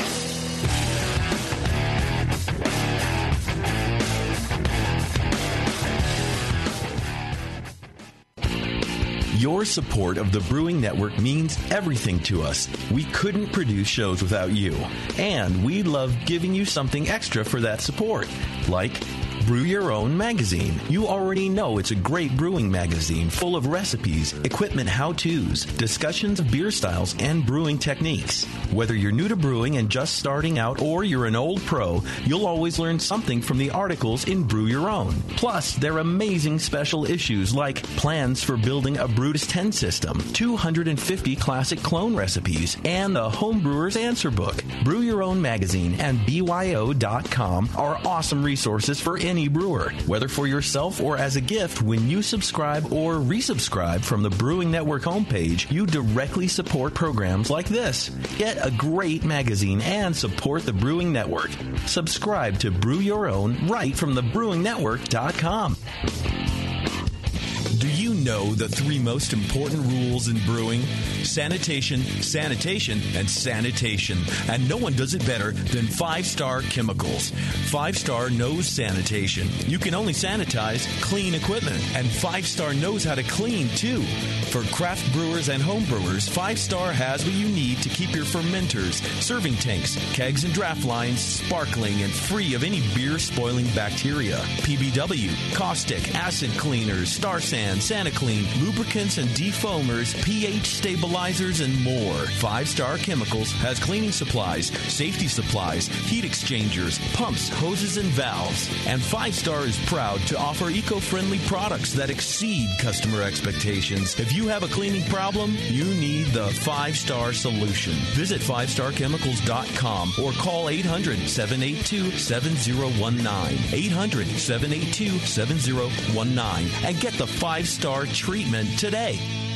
Are you looking for a simple brewing system that's great for all grain brewing, but everything on the market seems to be full of compromises? Blickman Engineering has the answer. The Blickman Brew Easy All Grain Brewing System. The Brew Easy is a complete system with easy upgrades and a beautiful compact design, perfect for any size brewing location. At its core, the Brew Easy is built on 2 gorgeous Blickman Boilermaker brew kettles, a high-temperature March pump, and either a top-tier gas burner or the new Boil Coil electric heater. The Brew Easy adapter lid allows the pots to stack on top of each other, forming an efficient, strong, and compact brewing setup that comes in 5, 10, and 20-gallon batch sizes. Upgrade your Brew Easy system with full automated control by adding a Blickman Tower of Power temp controller, and make moving around easy with the Blickman Kettle Cart. The Brew Easy is modular. If you already own a Boilermaker kettle, you can build your Brew Easy by purchasing just the modules you need. The new Brew Easy all-grain brewing system. See it today at BlickmanEngineering.com and brew with Blickman quality on your new Brew Easy.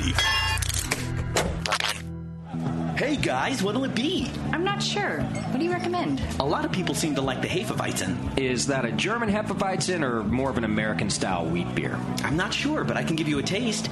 Okay, great. The Cicerone Certification Program certifies and educates beer professionals in order to elevate the beer experience for consumers. Unfortunately, not every bar is staffed with certified beer servers who can guide their customers through a beer list. Here you go, guys. Let me know what you think of the Hefeweizen. Oh, yeah. That's definitely more of an American wheat. But I can hardly tell because this beer just smells like sour butter. I wonder how long it's been since they cleaned the draft line. Yeah, and look at the bubbles on the side of the glass. It's filthy. Somebody should tell these guys about the Cicerone program. For sure. How about we head somewhere else for another beer? Your server should give beer the same respect you do. Request quality. The Cicerone Certification Program offers 4 levels of beer certification, in-person classes, and course books for beer professionals. Check them out at cicerone.org. The Cicerone Certification Program. We know beer.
pushing me around, but I'll stand my ground, and I won't back down.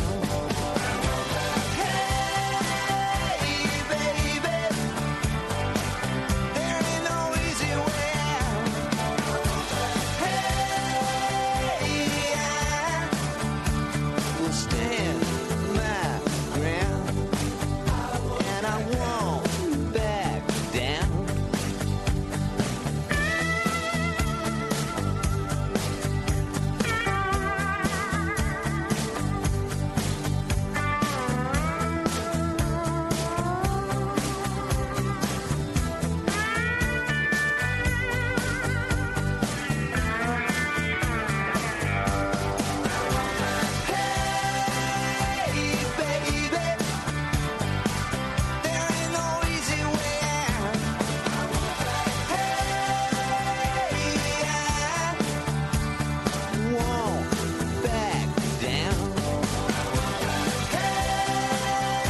Hey, this is Julian Trego from Beechwood Brewing, and you are listening to The Session on the Brewing Network. Thanks, Julian. Thanks for hanging out with us. You are listening to The Session with Modern Times Beer on with us. And we're talking a lot about yeast, so let me remind you, if you haven't visited White Lab's new vault for homebrewers, you need to. Go check it out. It's White Lab's collection of specialty one-of-a-kind strains where you're able to pre-order and decide which strains are released to homebrewers. White Labs has added 20 new specialty strains into the vault right now, with other strains to be added soon. All you have to do is visit whitelabs.com/thevault and place a pre-order on the strain you'd like to use. Once it reaches 150 orders, White Labs will release the yeast and ship it directly to your doorstep. And there's good news for pros, too. If you want access to any of the Vault strains on your next brew day, just place a minimum order of 1.5 liters through yeastman.com or by contacting a customer service rep, and you'll get access to everything. All right. So as promised, more beer and more talking with Modern Times. We've got Alex and Andrew on the program with us, and they're hanging out and sharing beer and knowledge, which I'm happy to have you both on here. Thanks, guys. Thanks. Thank you. All right. Nice. I'm still enjoying the Pilsner, by the way. Yes, me as well. This is my How many go-to. cans do you have? I want to make sure you had enough. We have it on tap, too. That's perfect. I finished it off. It was awesome. It's going to be my go-to side beer for the night. How many kegs do you have? I don't know. I'll have to find that out. But we've got a lot of Modern Times beer on tap, so folks who are local, you should come out and try it. Also, if you just want to find it near you, go to moderntimesbeer.com, and I'm sure you can find a location where you can get it. Of course, they do cans and 750 bottles and draft. So, and we've got a little bit of everything here in the studio. Yes, which is exciting for me. Cans, bottles of all sizes. Yeah, Alex, what were we going to try next here? This beautiful looking slight. What is pink's not the right word, is it? Tangerine. It's orangey, like my outfit. Right. It is a little. It looks. Look at this. It looks like Beardy right now. So this is Order of Hermes. This is a super, or not super. It's an Imperial Berliner Weiss. Super Berliner. Super Berliner. Okay, I'm sorry. Berliner. Super Berliner. What does that mean? Well, we don't use Imperial, you know. Right. Okay. It's an Imperial, but it's super instead. And this great. one has dragon fruit, passion fruit, and pineapple to it, so you get a little bit of that color from the dragon fruit, of course, but just this once we didn't do it to the point of pinkness. Yeah. I'm kind of in love with this beer right now. This beer is my Valentine. I got super. There's a lot of pinkness. Sorry, Kim. This beer is definitely my new Valentine. Didn't use special Sharpies for you. Hey, Kim, we picked a beer for you. I don't for see any Valentine's X's Day. and O's anywhere. It's true, but I'm still going to sleep with this beer tonight. Okay, you can have it. I think between With it on you or in you? Yeah, both. Between the blend of fruit, we ended up with about 3 pounds per gallon in this one. So, and is it that's part of the super? Gallon's not that much. Really? Puree or fresh fruit? How did you? For this one, it's puree. Yeah, pineapple, passion fruit. We love to go through that much of whole fruit, but it's not possible with the canning and everything like that. But pineapple, passion fruit puree, and then dragon fruit puree as well. And when does the fruit get introduced to the Berliner Weiss? It's right during right at the end of fermentation. So it does ferment out. It won't explode or anything like that, but it does just get added right at the end of fermentation, right when it's like about a Play-Doh before finishing. Okay. And this isn't a blend of any kind, right? It's just the beer and then the fruit added. So you basically kettle soured. By the way, she said no. This one is a kettle sour. You kettle soured, and then you. So just to give you a little background, this is a kettle sour. Sweet. It's 50% raw wheat. We do a step mash on it. Okay. And we bring it over, and then we kettle sour it with our blend of lactobacillus that we have that we keep around, and then we boil it, knock it out, and then ferment it. It's it's completely different than like our barrel aged stuff. We don't try and like blur the line or anything like that. People should know that this is like kettle soured and super fruited, and then we have our barrel aged stuff, which is nuanced and funky, and has that character to it. So it's quite a different realm of beers that we're making. I love it. Yeah. I could. I'm going to have 3 glasses of this one along with my lager tonight. Oh, this is what's going to happen. Yeah. And the key here is that we do the raw wheat. This just gives it that nice body, and then also just like a ton of fruit. So we've experimented with the amount of fruit, but pineapple just. It doesn't come through unless you're doing over a pound per gallon. So that's when we like pineapple, is using the pineapple puree at massive amounts, massive quantities. How does that affect the perceived acidity of the beer?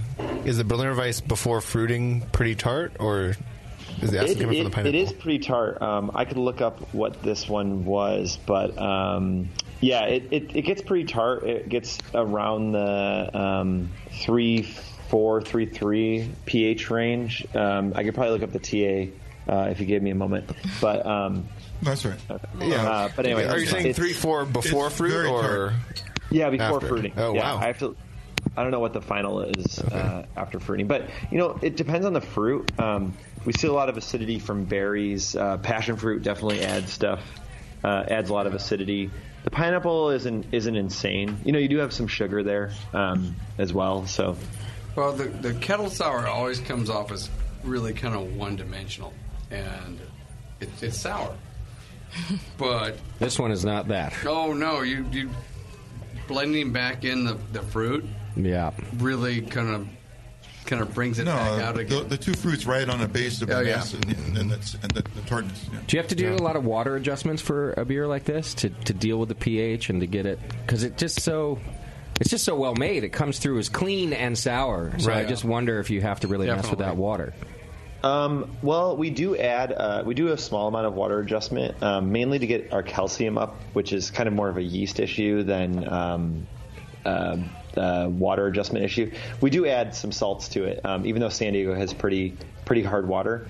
But the acidity thing is all about using a nice lactic acidity. So we'll use some of that Plantarum strain along with a few other bacteria that we have, and then getting the pineapple and the passion fruit acidity just adds to that. It's layered acidity. It's not a single kind of acid. I mean, you're absolutely right about kettle sours. At the same time, we really like the kettle sour with 50% raw wheat. We think it's complex and has a nice character to it that layers well with fruit. So you're pitching selected bacteria into your kettle for the sour? Yeah, we'll use our kettle and actually our mash mixer, and we'll do a double kettle sour for something like this, and kettle sour the entire batch. Do you bring it to a boil before pitching your culture, or no? Yeah, you want to know the process? So we... I mean, if you're just that's what we're towing. If you're not going to make me work for it. It is now. It's sour 5 minutes. Right. It's sour 5 minutes. Okay. Starting now. So we'll bring it to just around a boil, right at a boil for a couple minutes, and then we'll make sure we drop the pH below 4.8, and then we do that with lactic acid. So we'll drop it below 4.8, and then we'll knock it out through the heat exchanger, and we'll add CO2 at the same time. So we'll use the carb stone to add CO2 and knock any oxygen out, and then we'll move it to our mash mixer or back into our kettle, and then we'll pitch the lacto into it. Yeah. Well, no wonder it doesn't taste like kettle sour. Right, exactly. That knocks all the oxygen out. Yeah, well done. Yeah, thank you. You heard it here. Thank you. All right, we're Alex. incredibly nerdy for the amount of things that you like a 10 have on the to nerd be, scale though, there. to be a look, there's a lot of good breweries out there, but to be a great brewery, I don't know that I've met a great brewery that isn't nerdy. Right? Think of one. Right. If anybody can name me a brewer or brewery they've met that you would consider great, that isn't nerdy about beer, I would love to know who they are. Because it would be a total accident. It would just be luck, right? So you're not looking at one. Yeah. I said great brewery. Oh, right. Okay, yeah. So you're still excluded from the list, Beardy. That's right. Alex, what's the next beer in our glass here that you chose? Next, we're going to do the Glimmer Void. Okay. Yes, this is a dark sour that was aged in red wine barrels for a period of time, and then we did a re-fermentation with strawberries. Okay. Was it darker than this before the strawberries? Because when you say dark sour, it's only darker than the last one. Right. But it's dark sour, but it's actually a blend of our Oud Brun and our Flanders Red versions that we do. So it's red and brown. It's not super super dark. And you can smell the strawberry. I haven't tasted it yet, but just the strawberries are strong in the aroma, which is wonderful. Yes. And it's nice, too, because they also sort of punch through there's a lot of sourness in the aroma, too. But then the freshness of strawberry kind of pierces through that. Mm-hmm. It's like a sour strawberry jam aroma. Exactly. I'll give you that. Yeah. That. Yeah. Okay. It's a really strong strawberry jamminess kind of flavor, and then there's the bold acidity that cuts through that, and then a pretty decent maltiness that kind of supports it all the way through to the finish. Yeah, there is a pretty strong maltiness in the flavor. Yeah, not a malt sweetness, just a. It's there. It's jammy. The jammy. Right. Yeah, I was going to say grainy, but it's not grainy. It's jammy. It's still jammy all the way through. Malty and the fruit flavor go together to create. So when you're feeling really shitty in the morning, next to the campfire, like tomorrow, next to the campfire, you have breakfast with this beer. Oh, you got breakfast with this? Yeah, this is a great breakfast beer. No, I don't want anything. No, I don't want anything. And then I want. You want this? Kind of want this. Yeah.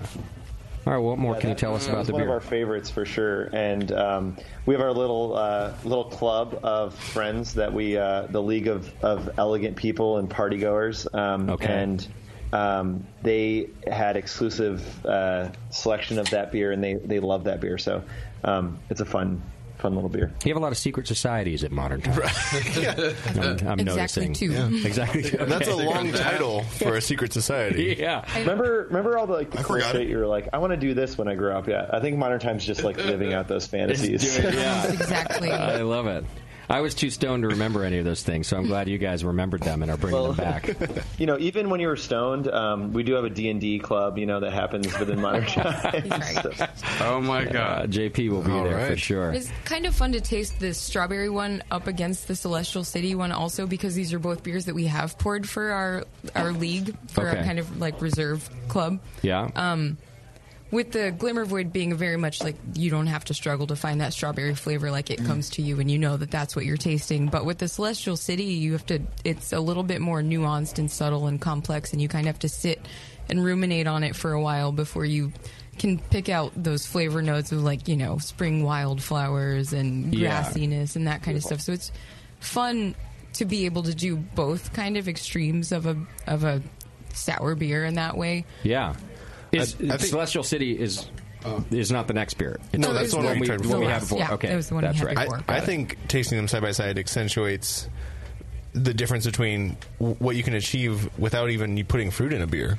Because you go backwards from the strawberry fruited beer to the Celestial City, and you're in the Celestial City, you're just tasting so much citrus and fruit from that yeast or bacteria, whichever it is. The fruit that's not there. Right, exactly. Yeah. And it helps drive that home. It's a good betting beer.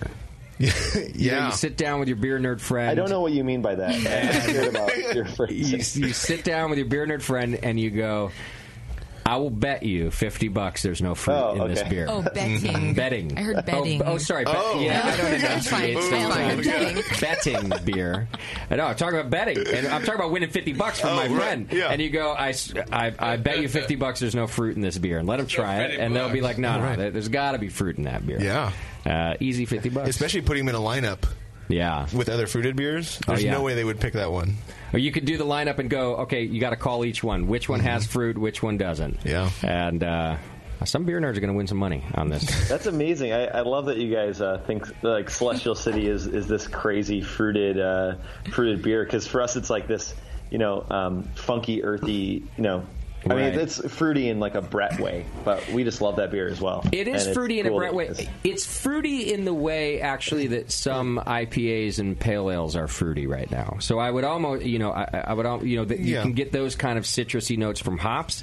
it's still surprising how much you're getting from the yeast, I think.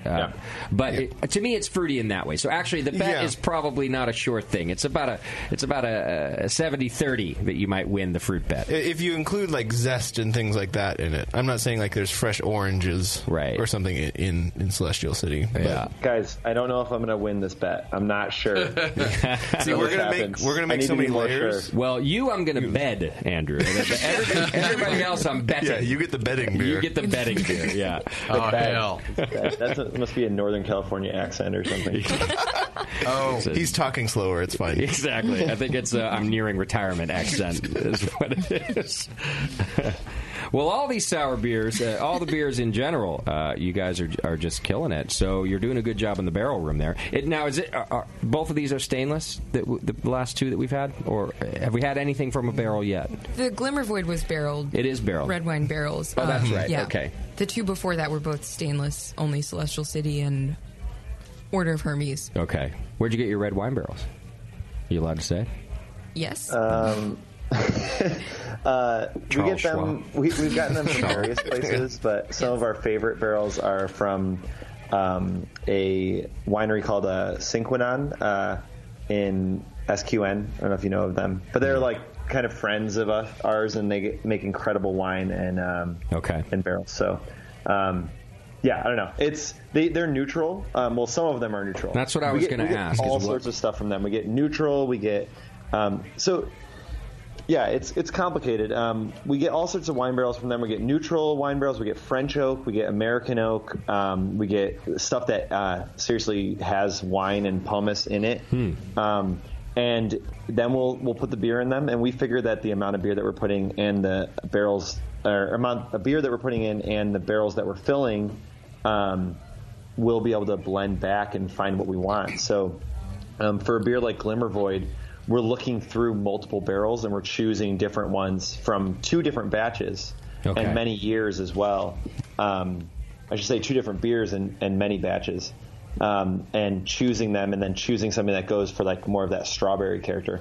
I think Glimmer Void came out, and the reason why you have it there is it's one of our best constructed beers in terms of like strawberry aroma from the fruit, and then also the flavor backing that up. But we're all about like making enough beer to select and make a blend from that, and that's where Alex comes in too. Is trying that, being like, what kind of fruit can we add to this? Where can we add? Where can we blend in different batches to get the character that we're looking for? Is that what you did in this case, Alex? Is go in there and go, I think we need to add a little here and blend this there? This one was actually done quite a bit before my time. Okay. When I was still at Jester King when this one happened. Got it. But we do hope to revisit it sometime in the near future. It's one of our favorites. Is there anything you would, if you were doing this beer again right now, is there anything you would tweak or change that you could think of? It doesn't mean it makes it not a great beer, but just, you got to be thinking about the future. Like, man, I'm going to be up against this beer next batch. What might I look for? That's a good question. I haven't given that too much thought. I would say, generally speaking, I'm happy with where it is, especially so long after the fact of brewing it and fermenting it and re-fermenting it and bottle conditioning it, that strawberry flavor is still so upfront and jammy and bright. It's hard to say that I could do better. Okay, yeah. Strawberry's hard to do. Hard to get that flavor. Notorious. Really notoriously hard to do. Okay, yeah. It doesn't have a lot of flavor. It doesn't have a lot of acidity. It's just yeah. If you so want to the be strawberry you beer push was hard. all freeze-dried strawberry. Yeah. And that was the big thing here, was that we stumbled upon this freeze-dried strawberry product, and it worked so well. It had none of the phenolic, none of the the kind of higher alcohol weird phenol thing that strawberries get sometimes, and it just worked, and that was part of that. Are you guys intending to only have a barrel program at the original brewery, or will the 2 new breweries also have barrel programs? I am fighting so hard for a nice spontaneous fermentation program in Portland, because everything up there is just perfect for it. But LA has no room for anything, let alone brewing. But no barrels in LA. Okay. And what do you mean by Portland is perfect for it? You mean just like the weather, the climate is just water, the weather. weather. Oh, I see. Okay. Yeah, I just feel like Portland. I don't know. I just want to go there and brew spontaneous beer. What does the water have to do with spontaneous fermentation? I guess it's not so much that it has to do with spontaneous fermentation. We just really enjoy drinking that water and the softness and character of that water. Yeah, better brewing water out of the tap. I don't know. I mean, what's interesting about better, that term better, is that like we've been brewing up in Portland for only a month now, but even still, we're brewing some of our batches that are mainstays in San Diego, and we're enjoying the San Diego versions much more, and we're tweaking those salts and water treatment additions a lot to kind of get to that area where Fortunate Islands or Blazing World tastes as good as it does in Portland as it does in San Diego. So those are names of your beers, better not places. It's right? absolutely relative. Okay, but yeah, depending on the style, I guess is a better way to phrase that. Of course. Yeah, exactly. Yeah. All right, we got time for one more beer, which I think we have in our glass, right? Is this one more? What's this?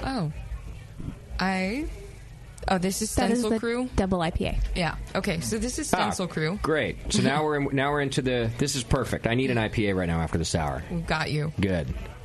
So tell us about this Crew beer. is our long or short, I should say. But we've had a few. Do you guys have the can there? Yes. As well. Yeah. Okay. So add it in the can. This is a really fun project that we've been doing. So monthly, we've been releasing beers. Order of Hermes is one of them, and then Stencil Crew is one of them. These beers are only available in our tasting rooms, and they're sold online first, and then sometimes available for purchase in the tasting room. But this is our hazy IPA, hazy double IPA. And this one is just incredible. I'm drinking it right now, and if you want to talk about fruit, I poured it. It was just pure papaya in my nose. It was amazing. And that beer is super fun to make. We get to we put massive amounts of hops into these beers, and then we are able to sell them out of the tasting room. It's been a really fun project. And then also the art as well is something that we've recently been recognized for in San Diego. People are excited about the art, but the art department is able to kind of like flex their muscles and do some really cool stuff on the cans as well. Yeah, this can art is really cool, although it's fascinating to me that the brewery is called Modern Times, yet the art is very retro. But it looks cool. I don't know if you've met Modern Times before. It was modern at one point. Yeah. Yeah. You retro everything. Modern is relative. So praise and trash. Modern is relative. Yeah. That's their next beer, I think. You're welcome. Modern is relative pale. Praise and trash.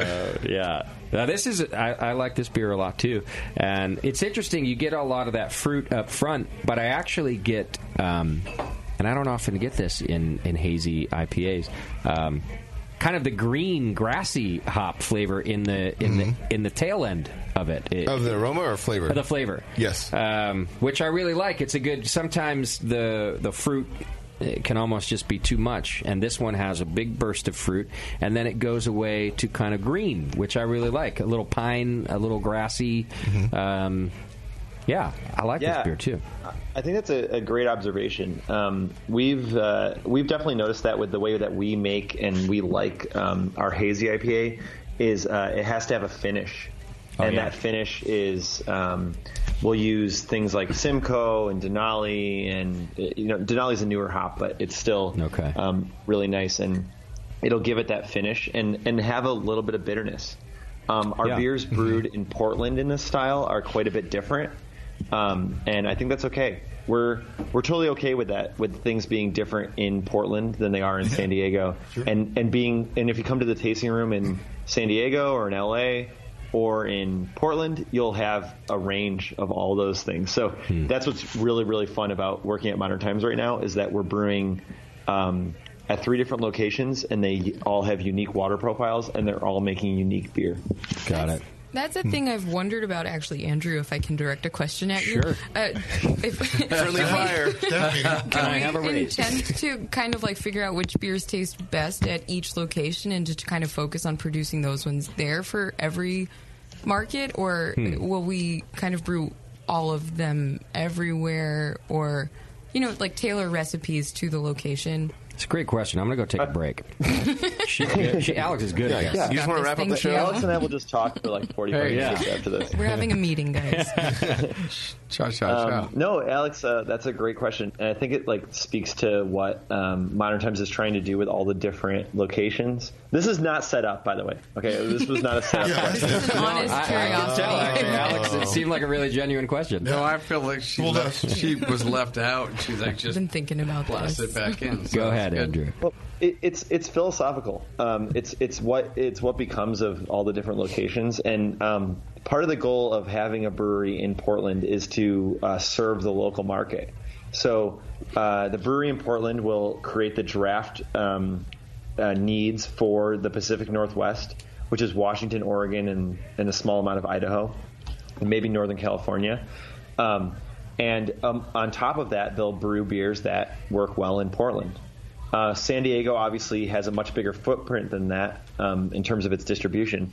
But I think that is the goal, is to like eventually get to a place where maybe Blazing World, which is one of our cores, tastes a little different in Portland than it does in San Diego. But it's a regional difference. And that's just, it's regional brewing. It's not about ubiquity and about commodity. It's about being unique in where you're making your beer, and having a bit of a personalized touch on it. And I think that's like one of the coolest things about the way we're brewing in all these locations. So to me, that lends itself to leaning on the side of Alex's question that maybe you would brew these styles only in those regions, even if you then distribute them out of those regions, because they are picking up such a great local flair. And then I want to try that down here in California, too. Yeah, undoubtedly. There will, I guarantee in the next, by the middle of the year, we'll have beers that this is a Portland mainstay, and it's coming down to San Diego, and you get to try it in San Diego. Perfect. But I also think there are regional palate differences. Yeah. Where a beer in Portland would sell better up there than in San Diego, So and I vice think versa. that's true. But there's also regional curiosities. So one thing that we've seen in Portland is that people are incredibly curious about San Diego beers and what they taste like, and they're really enjoying our beers up there. Yeah, so I agree with that, Beardy. Like in terms of maybe it becoming one of your staples and more of a mass seller, right? It might be less so, but to try it at the tasting room or as a seasonal in San Diego as a Portland style, it will do great. Oh, yeah, because definitely. of the curiosity, right? Yeah. But yeah, maybe you don't push it as your like regional. Okay, this is our new push in cans. Versus this beer always comes from this brewery. Yeah. There is a benefit to having it being a little regionally different. Or how about we're going to roll this up from San Diego up here. Yeah. And exactly. I mean, well, let's see how this goes. And now you got to. Do you drink 2 Stencil Crews? I think before he got here. I think he's already onto the barrel-aged Devil's Teeth, really. Oh, hell yeah. Is his secret. Yeah, I think what we want is the beer to be unique to the market to some extent, but obviously to get that in different locations. Yeah. And seeing what works in different places is totally fine. I mean, I think having a more regional focus and honestly, the goal is to have more of our beers sold out of our tasting rooms than distributed. We definitely want to distribute and make things available. Yeah. But we also want to make it available in our tasting rooms and have that be the number one place to have Modern Times beer. That's a great model, and then you also get to keep showcasing fresh beer that way. So exactly, fresh beer served right, proper pours, proper draft lines. Yeah, higher margin, whatever. Let's not leave that out. Right, we are employee owned. Employee owned, right? Yeah. Make that dollar for you people. And that's the thing too, is it's employee owned, and every location. I mean, we were talking about. Hopefully our next place is a tasting room in Encinitas, which is a community here in San Diego or near San Diego, and every employee there will be employee owned. It's really fun to say that to people that are asking about why should we have your business in this location. Right. No, it is cool. In fact, it inspired me. A momentous night here. We also became employee owners tonight on this program. Yeah. Everyone owes you money. Exactly. So that'll be $20 from each of you for tonight's show. Actually, Bevo's the only actual employee, so she's sorry, Bevo. Wow. That'll be $60, Bevo. Yeah, you get all the shares. Where'd all these other guys come from? They just walked in. They just wandered in. Exactly. Well, I want to thank both of you for spending your time with us, for sending up so much wonderful beer. Alex, it's great to meet you in person. Andrew, great to have you on the line today to talk beer with us. And man, I hope we carry a lot more Modern Times here at the Hop Grenade, because I'm enjoying it quite a bit. Yeah, these are great. I hope you do too. Us too, guys. Our livelihood is on the line. Well, I know our staff here is already big fans of yours, even before I was. So I'm sure we will do our best to get more and more. Same here, honestly. I mean, we've listened to Sour Hour and the session many times. So everyone here was really excited to be on this, I think so. Oh, cool. Well, then a shout out to all of you employee owners. Thanks for tuning in and supporting us, and I will continue to support you, especially now that I know how damn good your ice lager is, man. Yeah. Thank you so much. Yeah, that's my new go-to. I'm so excited that craft breweries are... I've said this before. It's been going on for a few years, but I'm so excited that craft breweries are getting so good at lagers again. Me too. In the interview I just did about SF Beer Week with the radio station, he was asking about new trends, and of course, one thing. Oh, and he asked about what to drink in the summer. You know, some of these like normal bullshit questions. But anyhow, of course, I had to mention the haze craze. But I also mentioned, I was like, you know what, craft brewers are taking back lager. I got those same normal bullshit questions from you guys leading up to coming to this, and I gave the same answer, that I was ready to do the lager beers. Like, I'm ready for that. Yeah, I actually, we have revamped our pre-questionnaire. You just didn't get it. And we revamped it because I was like, oh man, I threw this together and put those bullshit questions in here. So you are right, Alex. Yeah, I think you're actually the last ones to receive the old bullshit It's an questionnaire. honor in its own way, so you are thank you. Out with the old, in with the modern. Get with the times. Yeah, Bevo actually sent me yours, and I was like, God damn it. I was like, I don't care how far in advance you have them booked. You need to send them the new thing. And she was like, I think they're the last ones.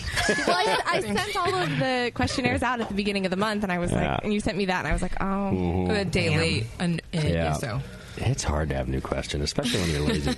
And you guys, like, honestly, enjoying ice is a bit of it's like a truth serum. It's like, so we try people on all these beers, and they're like, which one was your favorite? And if they say ice, we know they're good people. You're true. You're genuine. Well, and we're being honest. They were all wonderful. I could certainly have more of that sour, but I'll tell you, I started with ice, and I will finish tonight with ice too, because it's just right there. You guys dialed it in perfectly. Yeah. This Valentine and everything. Yeah. What I also like is cold brewed coffee. You guys are into that here. Oh, God. Oh, that's right. Do you want to get into coffee? You guys have to do another tell session something for about the coffee. part of what you're doing. Well, Is there coffee we can drink? We're going to have to choose here because we've only got another couple minutes. But Tacey just reminded me of something. Isn't this an internet show? Can't we just talk for like 20? Like, is there a time limit now? I don't understand. If you want to wait 20 minutes while I get to my next segment and then come back, you can. But yeah, I have a couple more segments scheduled, unfortunately. That's fine. But Tacey just reminded me, I also thought I saw in the pre-interview something about sparkling water. Oh my God! What? Wait, what? Was that bullshit? Or was that like it's a thing? not bullshit. That's real.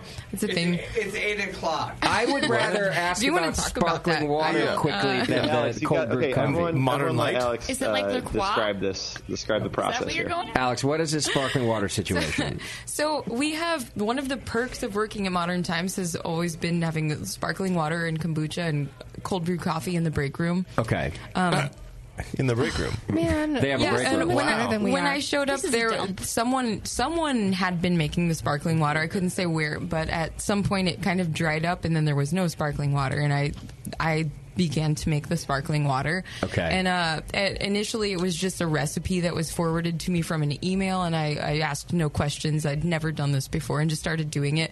But a recipe it's water and CO2. So you start out with water that's either like reverse osmotized or carbon filtered or city water, like depending on what you're up for, what you know about your water.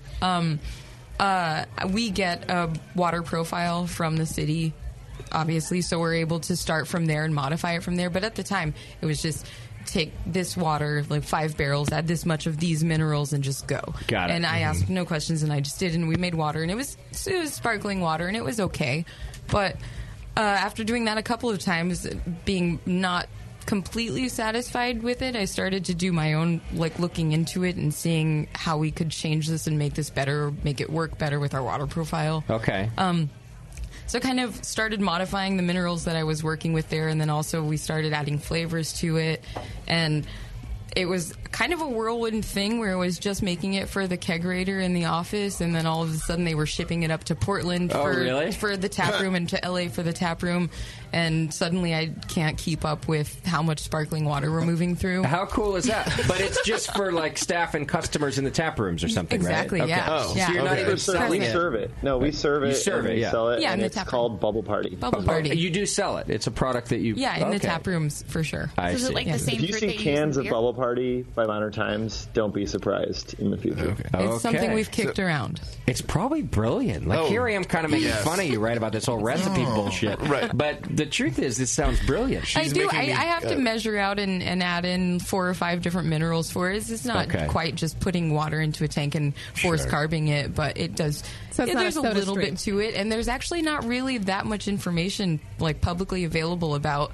which of these minerals are doing what to it and what you would necessarily be looking for to make your water a specific way. And so it's actually been a lot of experimentation and kind of just feeling it out, and I it's think this fun. is cool. I never would have guessed that I would be doing, sparkling water in 2018, but here I am. The Modern Times is like, yeah, fuck it. I don't know. Right. Pretty much. What else you do with your free time? Is water sparkler now part of your title? I Your official hope so. tag? I still haven't gotten my business cards yet, but I'm hoping that we can get Andrew to include that in the title. It's just like Alex Williams' Sparkling. Sparkling. Yeah. Thank you. I like that. But along with that, we also we definitely go full on our interests, and we're also making cider right now. Yes. We got some apple cider with our license in California. We're able to make cider. So we got some cider from a grower, some Wixon apple cider, crab apple cider, and we fermented it with our Brett house culture, and it's tasting incredible right now. So we're really excited about that. It's something that's kind of like a fun side project. Excellent. I like your side projects. What kind of hangover minerals in the sparkling water too? Have you looked into that at all? I could make it like an Electrolytes? electrolyte hangover beverage. I haven't considered it. Might be on the horizon. Nothing is off the table at this point. I can't drink any of the electrolyte shit because of the Gatorade's gross and the pH really bothers me. And all, so if it was just like in a water, I'd Take be down. notes on this. Also, know if it what comes- the people are looking for. If it also comes from a craft brewery that I like, I've met you now. I feel like I know where it comes from. It'll have art from It those has- guys. They know what they're doing. Weird retro modern art. Modernish art. What? Lie to you. What license are you making the same amount of beer as Anheuser-Busch? Because they're the only ones in California that I thought could make That's cider. right. We're making the same amount of beer as Anheuser-Busch. Okay. Wow. That explains it. You guys grew up fast. Yeah. No, it's along the same loophole as Anheuser-Busch, but we hit that requirement. So it's above. I think it's like 50,000 barrels or something. Oh, so it got reduced. I don't know. Yeah. Oh, okay. It's more fun to talk about the sparkling water. You were Wait, right. you guys are making more than 50,000 barrels of beer? Yeah, that's right. Yeah. What the fuck? I thought you guys were just a tiny little company down there in San Diego. Even just a year ago, we were. Are you drinking our beer right now? Justin, you just got your face pushed into the mud. Yeah, what has happened? I don't know what that means. What has happened? It's been constant growth since I've got. Everything has been in flux and constant change since I got there in September 2016, which is fun. It presents all of its own challenges. Growing pains are certainly a real thing, but you learn how to work in that kind of environment, and it's fun. It keeps you on your toes. Well, way to keep a hold of the quality control during that. Yeah. I That's hope you all didn't the just lab. hand pick these out. Like, oh, these are our broadcast versions. It was actually pretty hard. We started with an extensive list. I mean, that's part of it. Is like we had employee ownership before we ever had employee ownership. People took ownership of their beer, of the quality of the product, and like how they were making the product before we had employee ownership. Okay. It was like just a necessity, to be like, this is an official thing, because it's quality control. It's also like how Alex is making sparkling water and just passionate about making sparkling water. Right. You guys were sparkling your own breakwater. She's got our water skills right there on the line. Sparkling breakwater. All right. Well, bring me some of that next time, please. I think it'll be in cans by then. I'll come to San Diego. Of sparkling water. Hell yeah. I mean, we all got to hydrate. Might as well be good. I really like this. This is a first for a Brewing Network interview where we've talked to cold press breweries before, where it's a brewery that they do some cold press stuff. We've talked to some breweries who do a little bit of cider.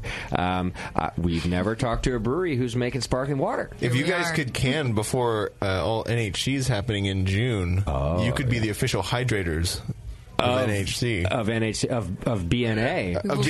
Definitely look into it. Since I'm going to be commandeering your space there for our anniversary party. Right. I know you didn't agree to that yet, but it's hard to say no to me. Yeah, right. Try. And we'll just fucking show up anyway. Right. Hey guys. The official hydrator of BNA. I like the ring of it. Yeah. Me too. Can I get a growler or a crawler of the sparkling My people water? will be in touch with your people. Okay. I'm his people. Oh. Look behind you. Yeah. She's right there. Hi. I'm afraid. All right, you two. Thank you again. Thanks to the whole Modern Times crew for what you guys do and sending us up some beer and putting this together for us. Keep up the good work. Wow, 50,000 barrels. Good on you guys. Yeah, it's more than that. Yeah. Thank you so much. That was last year. So much for having us. We really appreciate it. By the time you get one number, it's already not and the cider, and the sour beer, anymore. and the hazy IPA, and the super Berliners, and everything we do. They're all great. I liked it at the beginning of the interview. They were making 50,000 barrels. By now, they've doubled that. Oh yeah, I think in the 3 hours that we've been on the air. At the beginning of the interview, we were making 8,000. By the end. It's truly exponential growth. All right, Andrew, Alex, thank you both so much. Thank you. I appreciate it. Okay, we've got to take another quick break, and when we come back, we're going to have a funeral of sorts. Oh, it's so sad. For my favorite. I know what you're talking about. For one of my favorite beers. I was crying all weekend. Yeah, it's a sad day for me. I still haven't really grappled with all of the consequences of this. I was not warned, and it sort of blindsided me. Beardy sent me a text and let me know. So when we come back, we're going to have a small funeral for my favorite beer, and the brewmaster will be on air to pay his respects and hear my wrath. Will he eulogize it along with us? I hope he has written. Hope he has written a eulogy. He's got some explaining to do. I'm going to take this break and maybe write the eulogy myself.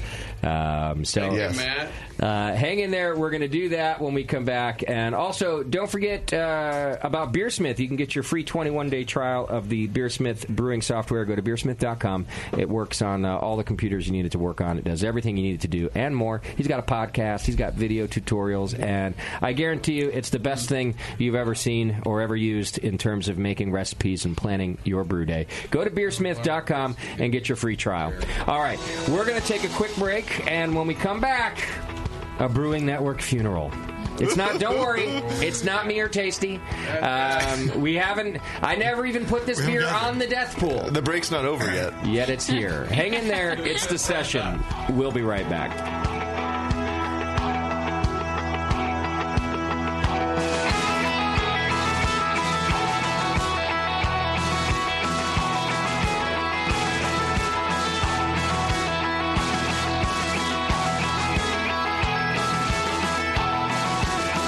You're listening to the Brewcasters. On the Brewing Network.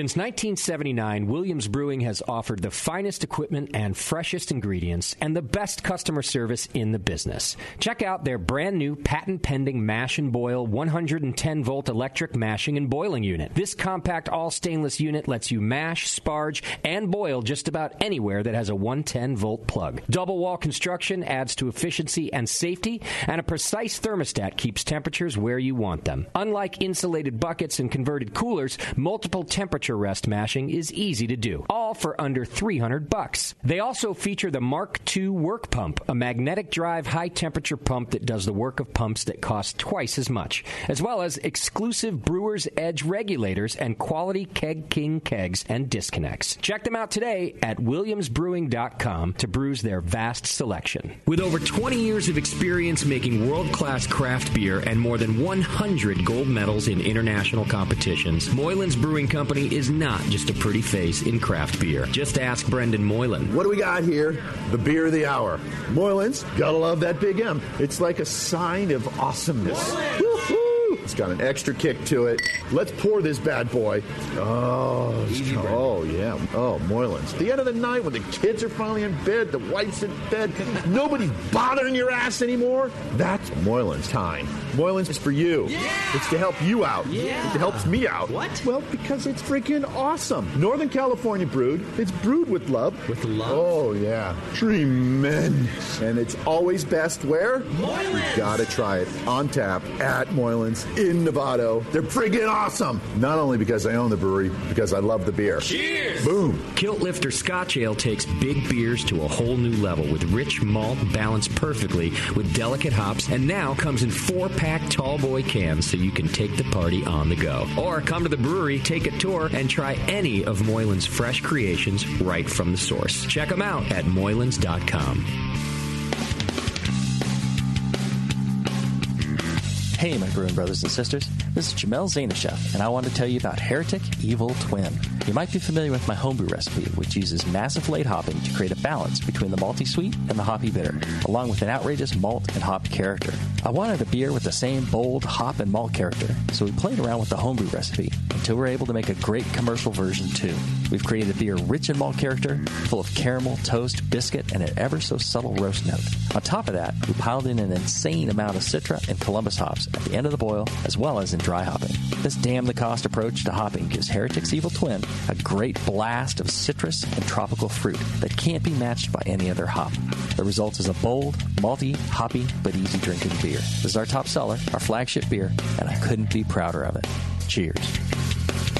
To find Heretic beers near you, click on Find Some at hereticbrewing.com. If you work in retail sales, the restaurant industry, or are a new craft beer enthusiast, or you know someone who is, you have got to check out Beer 101.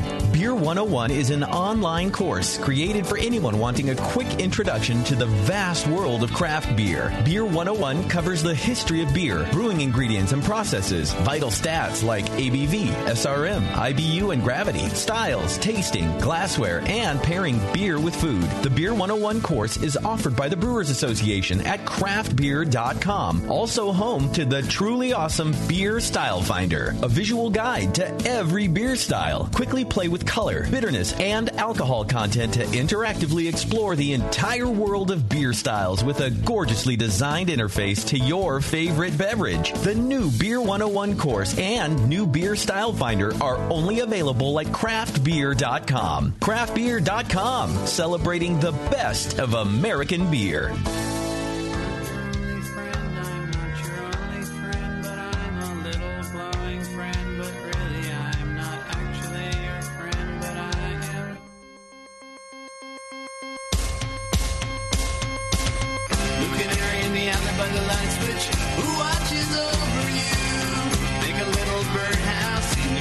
Not to put too fine a point on it. Say I'm the only bee in your bonnet.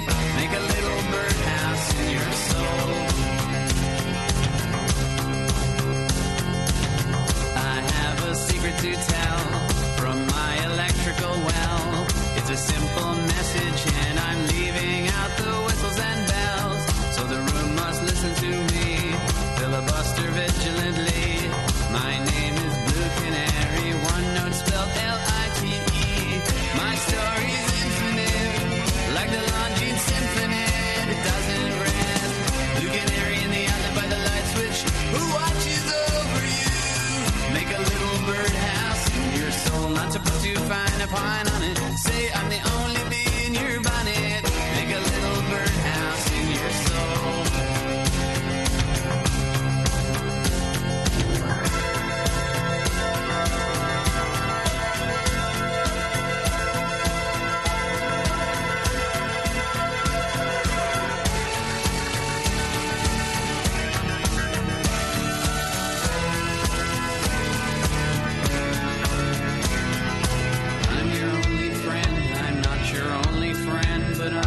little glowing friend, but really I'm not actually your friend, but I am.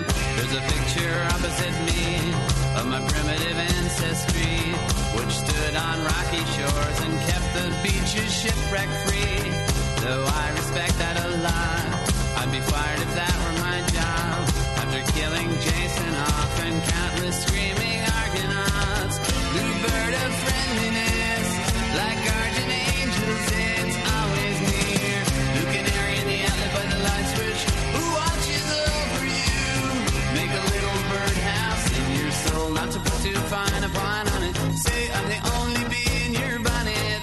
Make a little birdhouse in your soul. While you're at it, leave the nightlight on inside the birdhouse in your soul. Not to put too fine a point on it. Say I'm the only bee in your bonnet. Make a little birdhouse in your soul. While you're at it, leave the nightlight on inside the birdhouse in your soul. Not to put too fine a point on it. Say I'm the only bee in your bonnet. Make a little birdhouse in your soul. While you're at it, leave the nightlight on inside the birdhouse in your soul. Not to put too fine a point on it. Say I'm the only bee in your bonnet. Make a little birdhouse in your soul.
Brewcasters are back.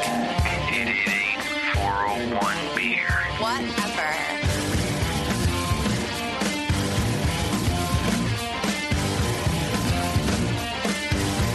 All right, welcome welcome back to the show. Thanks so much for sticking with us, as always. And thank you to Neshaminy Creek Brewing Company for supporting the Brewing Network. They've been on the Philly Beer Map since 2012, and they've gotten their 4th Philly Beer Scene Magazine Award for Brewer of the Year. They won in 14, 15, 16, and 17. They've been killing it over there. 2-time GABF Vienna-style lager medal winner, and also a bronze for their Smoke Lager in 2016. They've got an expanded and recently renovated tap room with 24 beers on tap, 18 of which are rotating and seasonal beers. A variety of beer styles from hoppy double IPAs to sessionable and poundable lagers. Also to oak fermented saisons and sour beers. They do free brewery tours on Saturdays. You can go check them out at NeshaminyCreekBrewing.com, and we appreciate their ongoing support. They're good people over there who make great beer, so thanks for doing that. All right. On the program right now, the formerly great brewer known as Matt Brynildson. Usually I'm excited to talk to him. That is harsh. Any other day. I am so... You don't know how upset I am, Matt. So here's what's happening. We are doing our very first Brewing Network craft beer funeral.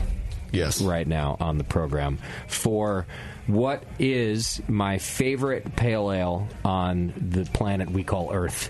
Okay, maybe mine too. I feel like I should have been rocketed into space with Elon Musk's Tesla.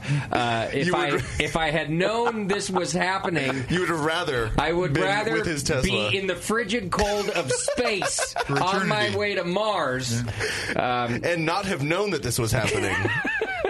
Not to have to feel the grief of, as if I don't have enough shit going on in my life, Matt. Pale 30. I thought this was going to be a celebration of life. I thought that was oh God, have you met us before, Matt? Hey, Matt, I could see you in a table of 30 people and just standing up and go, okay, fine. Is that what he would say? We're going to trash all my friends' dreams. And we're going to just, put this thing to rest. Matt? Well, I had to go to desperate measures. You know how long it's been since I've been on the show? Yeah, your voice has changed. True. You had to... I had to pull a stunt just to get this, 15 minutes. Oh, I see. This is all a joke. Oh, my God. That's true, just to get invited back. That's right. Matt's fallen off my radar recently, and it's probably just... He's back on it now. Oh, yeah. Wow, ouch. Actually, that's how you know you're doing good things, Matt, is you don't have me calling and bugging you. That just means everything's going great. I'm fine, you're fine. Ask my staff. They never hear anything from me here other than what they fucked up. So, Matt, what happened? What's happening to Pale 31? Well, I mean, I don't know why we're promoting the demise, the removal of it. I saw that same post this week. Yeah, that was it. Oh, great! Let's advertise when we take beers out of the lineup. That's phone call. Yeah, you didn't know, right? It's like a death. It's like. I wondered about that. Yeah. Okay, but in all seriousness, I mean, this is a recipe. This is a beer that's been made now for 17 years. Okay, and we're not saying we're not going to make it again. It's just we're pulling it out of the lineup right now. I see. And I like to be, cup half full. I still know how to make it. So you'll have a keg at your house, is what I'm hearing. You and I made a video on how to make it, for crying out loud. That's right. Everybody in knows your how to make it backyard. That thing's going to be worth a lot more money. Oh, yeah, that's true. Yeah. Wait, wait. Left? By the way, So to be worth a lot more money, it would be worth $6. You're also telling me that Justin knows how to make it as good as you do. Yeah, he didn't say that. Okay, fine. Are you? So it's not. It's out of the lineup. But what you're saying is that we might see Pale 32 later on down the road as a reintroduction. I'm definitely not a big fan of reboots, and then I say that, and I'm thinking that we just kind of rebooted Wookiee Jack. So maybe I'm eating my words there, but I don't think the intention is to pull it out and then remodel it and reintroduce it with different nameplate or anything like that. But I mean, unfortunately, the long and the short of it is, you kind of base your decisions on sales, and if you're talking about a beer you're putting in bottles and cans. And, for all the people that are griping online about us discontinuing it, I kept thinking, well, why didn't you buy another six-pack, man? We wouldn't be having this conversation. Right. I think that's just kind of the way it rolls. Yeah. I mean, Matt, if I could, this is Matt, it's Michael from Good Beer Hunting sitting in for a minute. If I could channel my inner Gemma Wilson for a moment, I would say it's a shame that your favorite pale ale in the world is probably like 200th on your favorite beer list. No. So now, normally, when's the last time you had that thing on tap? Normally, that would be true in most cases. However, after all of these years in the beer industry, pale ale is hands down still my favorite style. It's all I drink. And well, you're saying after all these years, you're really talking about how old you're getting. And also, exactly. you have no idea how annoying he is and has been to the staff here about making sure that beer was on tap. Right. If Pale 31's available, you buy it. So we had it on tap just a couple weeks ago, to answer your question, and because I was gone for a long time, and when I came back, they bought me a special keg to make sure it was on tap. This is my beer. It's extra. my. He's so extra. But Matt makes a good point. So there's just do you think there's just no room left in the American craft beer palate for like a great normal pale ale? No. I mean, I think there's a lot of great pale ales that are kind of surfacing now. I mean, even in the hazy world, you're seeing 5.5%, 6% alcohol, hoppy pale ale-esque beers. I think there's a lot of room for it. Okay. Why it isn't working in our portfolio, I couldn't tell you. I'm just the brewer, but I think that, again, it's 17 years. It's been out there. Yeah. You're not the only one. And, we've had this conversation before, though. I mean, it was in many ways inspired by Two Hearted. It was kind of like Two Hearted's little brother. It was kind of what I was thinking the whole time we were formulating it. And Two Hearted is still surging and doing wonderfully out there. So it's really hard to understand the algorithm for what does well over time and what doesn't. And we've come out with Luponic Distortion and Easy Jack and a number of other beers that kind of stand in its way a little bit, I suppose. Right. So that's kind of what I was going to say, is I wonder if it's more a reflection of all the other great beers from Firestone and less of a reflection on the general craft beer population, drinking population. It's not that they don't want a great pale ale. It's that Firestone does so well and it has so many other popular beers that you overshadow yourself. So you don't think it's some style creep where kind of like a session IPA just made an out-of-balance pale ale where it's more bitter, I think, and a bit drier, and that's what people, because of the marketing and everything else, when you see IPA, they're like, okay, sure, if I want a low-alcohol IPA, I'll do this. I don't know what a pale ale means anymore. I think you're exactly right. So Brian Roth, our Sightlines editor, is coming out with a piece, I think tomorrow or the day after, that is basically an analysis of that category. In some sad way, I think Pale 31 is leaving right as that type of beer is coming back in a little bit. I mean, I think about Brennan's Pale Ale, Monterey Street Pale Ale. It's been winning so many medals. He's brewing that right down the street from us at Central Coast Brewing. Wonder what that's and I based on. feel, in some ways, when I taste that beer, I reminisce about what pale ales tasted like 10 years ago, with a little more malt middle and a really, full hop character, and not necessarily all new school hops. So, some people are doing really well with those beers. I think we're seeing a diaspora from pale ale to hoppy pilsner, personally. I think we're seeing IPA escalate further and further, and I think the people who want something that's kind of lighter in the middle, easier drinking, are going with things that are a little bit more in contrast to that, with lagers and pilsners that are hopped, in an American style with a bigger profile. Yeah, I don't disagree with any of that, and again, I think it's all of that in tandem with all the other great beers that Firestone is making. Sure, that I'm not drinking because. Because I buy Pale 31. Well, back to Justin. Back to that part. Back to your idea about how your Pale 31 might be competing within the product line. I think it is. The 805 is filling a lot of people's need for a lighter but still hoppy beer. Right. And that beer is like how much of your production is going to be that beer this year, Matt? Which one? 805. 805. Yeah. As a percent. It is more than 50%. It's probably more like 60% of our production. Mm-hmm.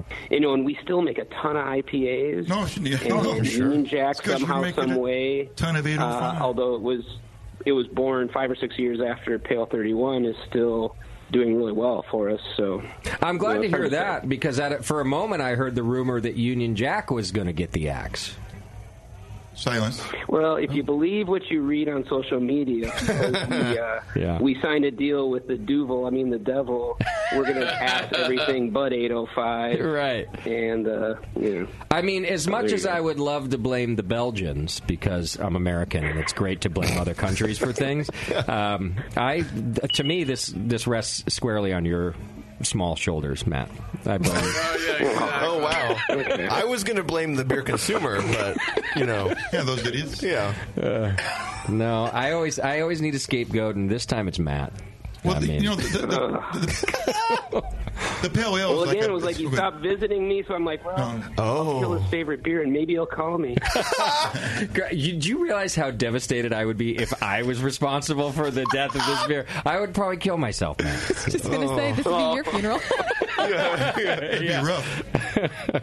Well, look, this won't be the only funeral for Pale 31. I had our managers reach out to our distributors up here and make sure that there were still some kegs left, and luckily for us, there are. Can have an event. We are going to have a funeral for your beer as an event here at the Hop Grenade, Matt. I'll be here for that. Oh, dear. Well, you got to invite me. I'm going to. So here's what I did. Just full disclosure, I said, go ahead and order the beer. So I'm leaving for 2 weeks back to Colorado, but I said, order the beer, check the born on date, and if it can wait, I really want to be here for the funeral, and I'm going to call Matt and invite him up to drink it with me. So I'm hoping we get a fresh batch. Not that you guys sent out not fresh batches, but if it's already 3 weeks old and then I'm another 2 weeks away, I don't know. You think that's okay? What do you think? The beer hold up? We'll make sure you have some fresh beer for that event. Okay. Then we're going to do it in early March, and you will absolutely get an invite from me. And because I know this sounds like a big joke, and half of it is, but this beer is important to me. So I want a proper farewell here at the Hop Grenade. Candles on the cake. And I guess I also owe you an apology, Matt, because I wasn't buying enough. It was in my fridge as often as I could get it. But not enough. You owe me an apology. Actually. I'm sorry, everybody. And it's part of the celebration of life that I would like to turn this into. It was like in many ways one of those beers that kind of I think helped turn Firestone more into a hop forward brewery, and I think a lot of beer lovers fell in love with Firestone once they tasted beers like Pale 31. And it certainly did well for us in competition over the years. There's no doubt about that. Yeah, that's what I was going to ask you. I'm trying to remember how many medals you won for that beer, but it's a lot. Oh, so how about the part where they're going to retire it? That's what's happening. I know. And how many medals have you won? And really? Doc's just here to repeat. If only medals were sales. Doc's just here to repeat me tonight, man. Well, trust me, I read about one this. Form or another. Go ahead, Matt. Well, I was just going to say, in one form or another, I think the count is more than 10. Right. At GABF, but. Yeah. Wait, and Mission Street's been gone for a bit too, right? Or does that doesn't get produced anymore, right? No more Mission Street. Because for a minute there, wasn't Pale 31 and Mission Street just trading off gold and silver medals at the GABF? Yeah. There was a year I got yelled at by Adam and David because Mission Street took gold and Pale 31 took the silver. Right. The top two, huh? Uh-oh. You could have worse things to complain about. Yeah. Being fourth would be worse. Yeah. Was one a day newer? Was Mission Street packaged a day later? Right. Well, yeah, I don't know. I will not be coming to the brewery anytime soon. I need a period of grieving before I can walk in there and not have that beer. Yeah, we're going to order it. See you in June. So, yeah. So, by period of grieving, I mean, I'll be there in like a month. And I don't know. Actually, thank you, Matt, for producing one of the best pale ales I think this earth has ever seen. I mean that. It was such a great beer, and I think it did a lot. You're right that it did a lot for you guys into the hoppy beer scene, but I also think it did a lot for beer drinkers at a time where maybe the style was, I don't want to say falling out of favor, but it was just being overshadowed. And then Pale 31 comes out, and people go, oh, shit, hops in a pale ale. Like, yeah. Yeah. So this could work. Thank you, Matt, is what I really mean to say. Oh man, well thanks. That beer was inspired by all sorts of other beers, so we keep paying it forward. There's a bunch of new good beers coming out. There's so many good pale ale brewers out there. So you're right. Okay, so the grandfather dies, and the spawn is much better. Well, and you brought up Central Coast. We're fans of theirs, and that pale ale is a great example of that. It's killer. Yeah, it really is. Altamont has a good pale ale on tap right now here. House of Pale, it's called. Unless it got drank already. But so I guess I won't be absent of pale ales. I'll just be absent of my favorite until a new favorite comes along. So big shoes to fill. Yeah. Oh yeah. Losing the dog, you get another one. And as soon as we're done with you, I'm going to call David. Dude, that too. was cold.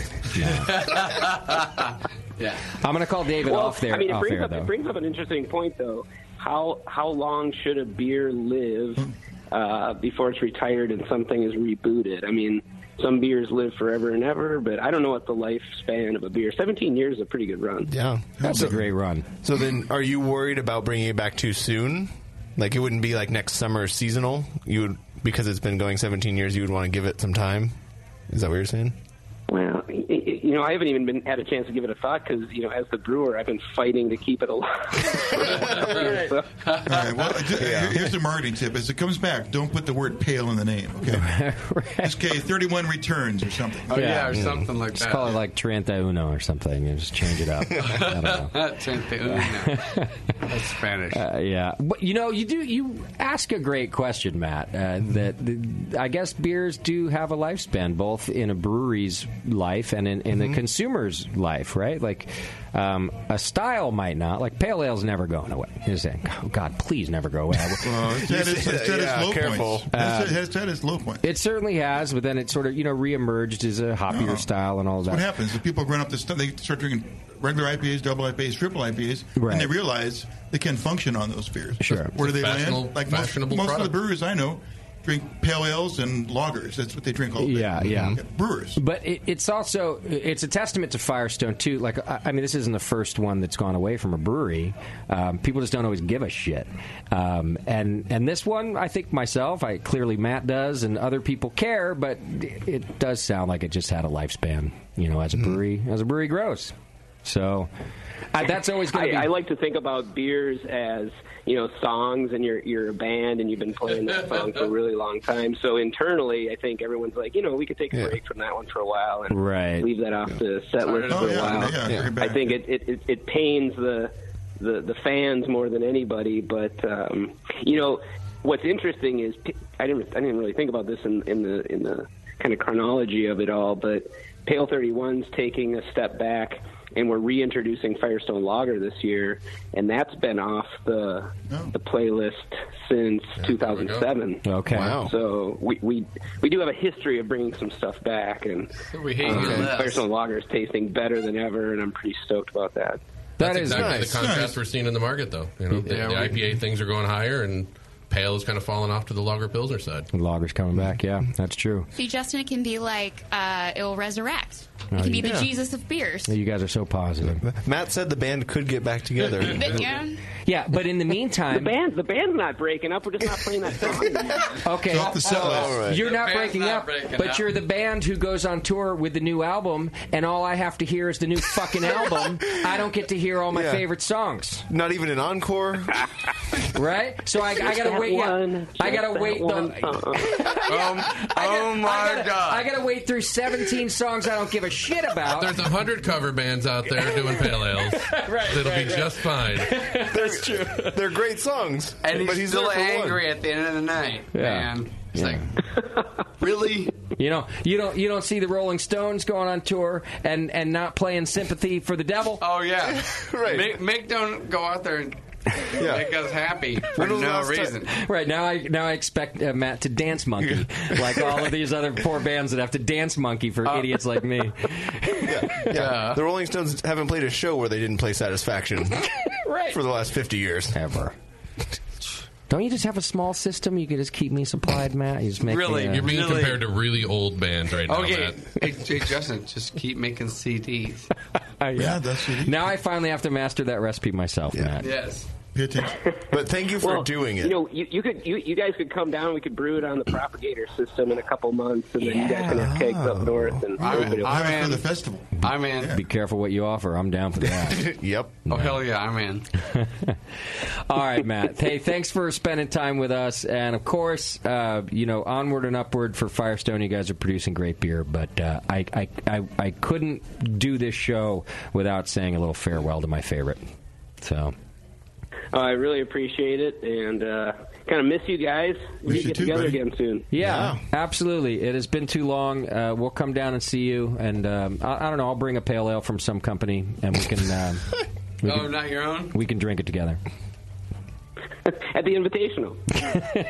Yeah, that's probably where Oh, dear. All right, brother. I hope you and the family are well. Thanks for spending time with us. And again, thank you for that wonderful beer. It changed my life, which either says I don't have much of a life or it's an amazing beer. I don't know what.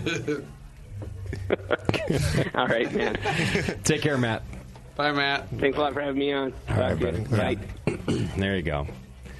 I'll never forget about Firestone. Nope. They're like family. You can get angry at them. Right. Not invite them to Thanksgiving this year. They cut out so many beers, but they just still remember it. Christmas is a month away. You'll be back. It's fine. That's right. All right, we've got Mike from Good Beer Hunting in the studio with us. You heard him a little bit during the Matt interview there. Welcome, Mike. Thanks for being here. Yeah, thanks for having me. It's a good excuse to drive out away from the Bay Area for a bit. Yeah, and you're here for Beer Week or what? Yeah, mostly. Well, at the end of the week, we're doing the Almanac Beer Talks thing, so I'm going to be up there talking about beer branding. Okay. Along with some of the, some other pretty awesome people that I'm excited and nervous to be seen together with, like Bam Forth and Avery Swanson and whatnot. But that's cool. It's very cool. It's a huge, generous invite from Jesse Friedman of Almanac, who I'm a big fan of. So that was pretty cool. And then we kicked off, came out here yesterday for the East Brother first anniversary. They're down at Richmond, little brewery startup that we helped launch about a year ago. So it was fun to come out and party with them and celebrate a year of good, patient growth. Yeah. And they're doing well. They're making great beer. So Good Beer Hunting is one of the only other kind of multimedia beer sites, than the Brewing Network. You guys, you've got a great blog, by the way. You've won quite a few awards for journalism on there. Yeah, not me personally, of course, like a big team. But your team, okay. Yep. You've got the podcast. Yep. You guys do video over there too? Not really. Okay. No, that's a little bit outside of our skill set at the moment, but it's something we talk about a decent amount. Okay. Yeah. So you guys are a company that I'm a fan of in our sphere. Cool. For years there were other podcasts or other people doing it, but in my opinion, weren't really giving it the respect that I thought beer journalism and beer broadcasting deserved. But you guys, you really came out with a great product, and you've been recognized for it. I appreciate that. I think it kind of started from that similar notion of, I was a big fan. I came from a design and sort of strategy world. I was a big fan of other blogs and other industries, whether it's fashion or sports and things like that. And there was always people in those realms doing this amazing sort of journalism or content creation and things like that. And when I got into beer, going back 15 years now, that kind of thing didn't really exist in beer. And so I kind of just started making the thing I wanted to see in the world. And perfect. It's kind of a similar inspiration point. How long ago did you guys start? Man, the blog has got to be about 11 years now. Okay. It started very small, very personal, shitty little Tumblr thing. Okay. And then and that's grown into there's a group of people working on it now all over the world, which is I'm really proud of. But I don't spend a lot of time day to day on that anymore. That's run by Austin Ray, our editor. Okay. Ryan Roth, our news editor. Matthew Curtis, our editor in the UK. I spend most of my time on the studio side, so developing brands and managing brands for small breweries mostly. Oh, I see. So not even on the podcast side. I do. The podcast is still a little bit of my baby. I could sit down for an hour and have a conversation with somebody, and I'm done with the job. Okay. For the most part. Yeah. I don't have a lot of time to travel and shoot photography and write stories like I used to. I still do that when I can fit it in. I love it. Yeah. That's sort of that's playing the hits for me a little bit. But I don't get. I spend most of my time building the business at this point. So what is the brand management side? What are you doing there? Yeah, that's so. Like I said, my background was in design, innovation planning, strategy, things like that. So a lot of that kind of translates over to you have these small niche little breweries that were starting 10 years ago that we're becoming more than just this kind of cottage industry. I mean, craft brewing's been around for 30 years, but it didn't really hit this kind of new stride until about 10 years ago. Yeah. And I started watching it from a strategic kind of point of view of being like, wow, there's enough of this happening right now. This isn't going to just be a tiny little cottage thing anymore. Like, this is going to become a business, and it's going to become a niche that's putting up some real numbers. Sure. And a lot of these folks, that started breweries did it out of their garage, or they did it with a friend, and they don't necessarily have the business expertise, or the legal expertise, or the to do it backstory. Yeah, or the branding side of things. And so I got excited about what they were doing. I was really passionate about a lot of these folks and what they were trying to accomplish and their vision. And I don't know, my job I was a writer that went to art school, so my job was always sitting around in the gallery trying to figure out what these people are trying to do and help them articulate that. And I'm basically doing the same thing now, but on a much bigger scale, and almost exclusively in beer. We work in coffee and spirits and some things a little bit, but it's almost all beer at this point, and it's almost all tiny little startups, in their first few years. That's exciting. I love it. I love working with people like this every day. I bet it's fun, like you say, every single day. You actually enjoy waking up and going to work. Yeah, it doesn't feel like work anymore. You guys know that. You're running a podcast in your bar right now. How bad can it get? Just drinking beer. Yeah. Justin doesn't even show up for it half the time. That's right. I don't have to. Cut her off. That's not an insult. That's a fact, people. Come It's on. a fact. It's a sign of my success. Right. Yeah. This is a backhanded compliment. This is the one time Kim shows up this month, right? Yeah. Speaking of showing up. You guys are getting savage in here. Oh, hell yeah. Welcome. This is easy, actually. Yeah, it's not so bad. You can go to goodbeerhunting.com and check it out. There's a lot of great articles there. The podcast is available there. And it sounds like you could reach out if you're a small beer company or other company looking for help, too. Yeah? Yeah. You can do it all there on Good Beer Hunting. And then what and when is the event this week at Almanac? Almanac, it's at their new facility over on the island, which I'm excited to see for the first time. I think it starts at noon on Saturday. I'm pretty sure. It's in the middle of the day. Okay. And it's going to be like a series of TED Talk style things, 10 or 15 minutes apiece. Got it. I think at some point, brewers are going to read their favorite 1-star reviews. Okay. I've been invited to contribute my own sort of shameful tweets that I get on a daily basis. Yeah. So I'll probably be reading some of my favorites of those. It should be a good time. That's cool. Yeah, we've done that here with guests before, where we made them read their worst reviews on air to always us. good. It's always good. Yeah. Nobody hates that. No, most of our guests have enjoyed it. Most of them.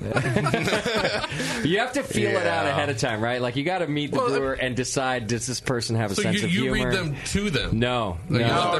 Yeah. Okay. We choose them. Oh, that's and then cruel. we make them read them to themselves aloud.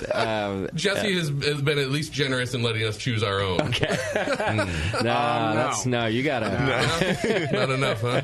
No, I'm sure it'll be great. The new Almanac space is really nice too. I just saw it myself last weekend, and they did a fine job there. So if you're in town and looking for something to do on Saturday for Beer Week, you can go meet Mike at the new Almanac. Come out. Also, go next door to the Rake.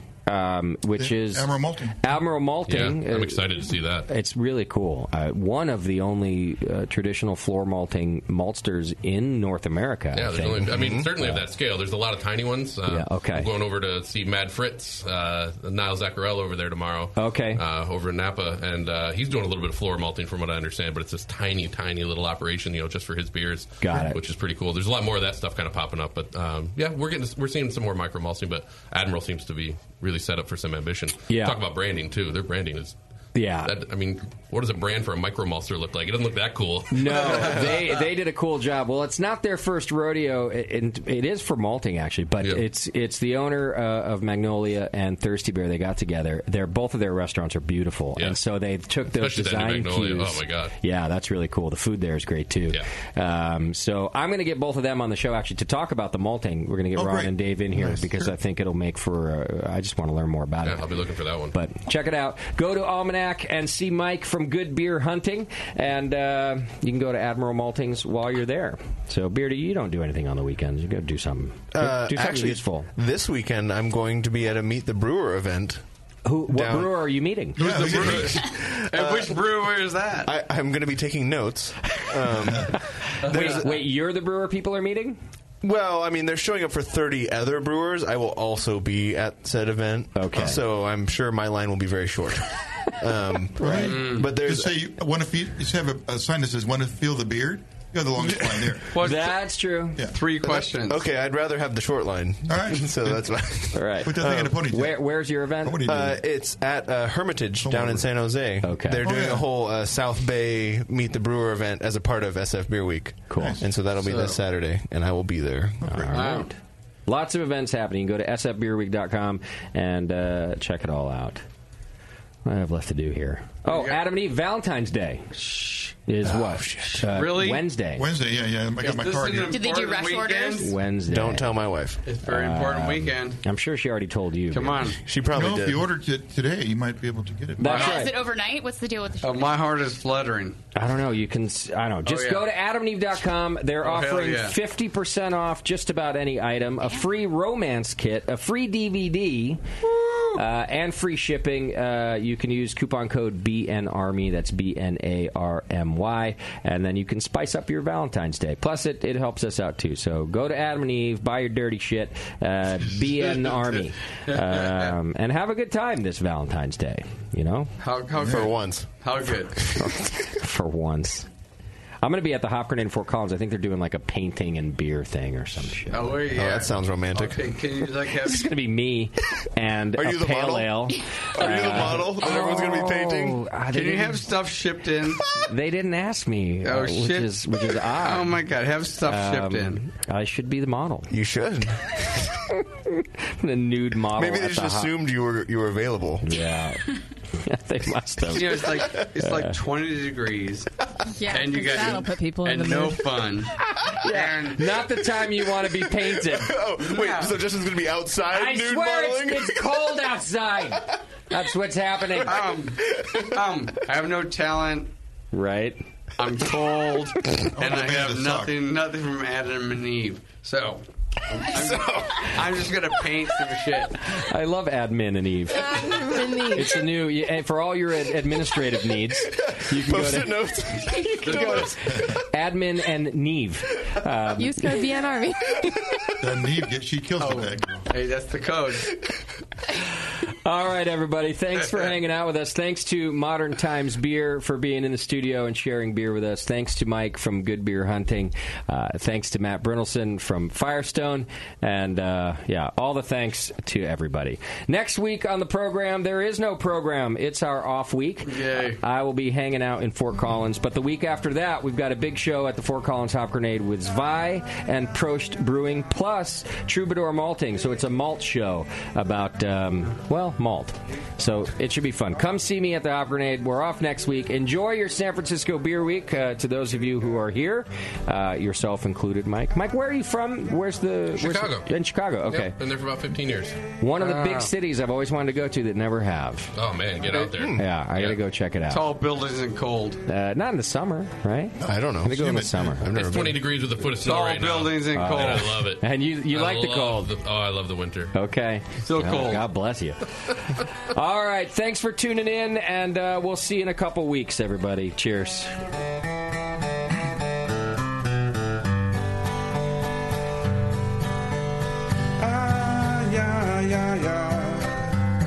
JP's an asshole. Justin's a nice guy.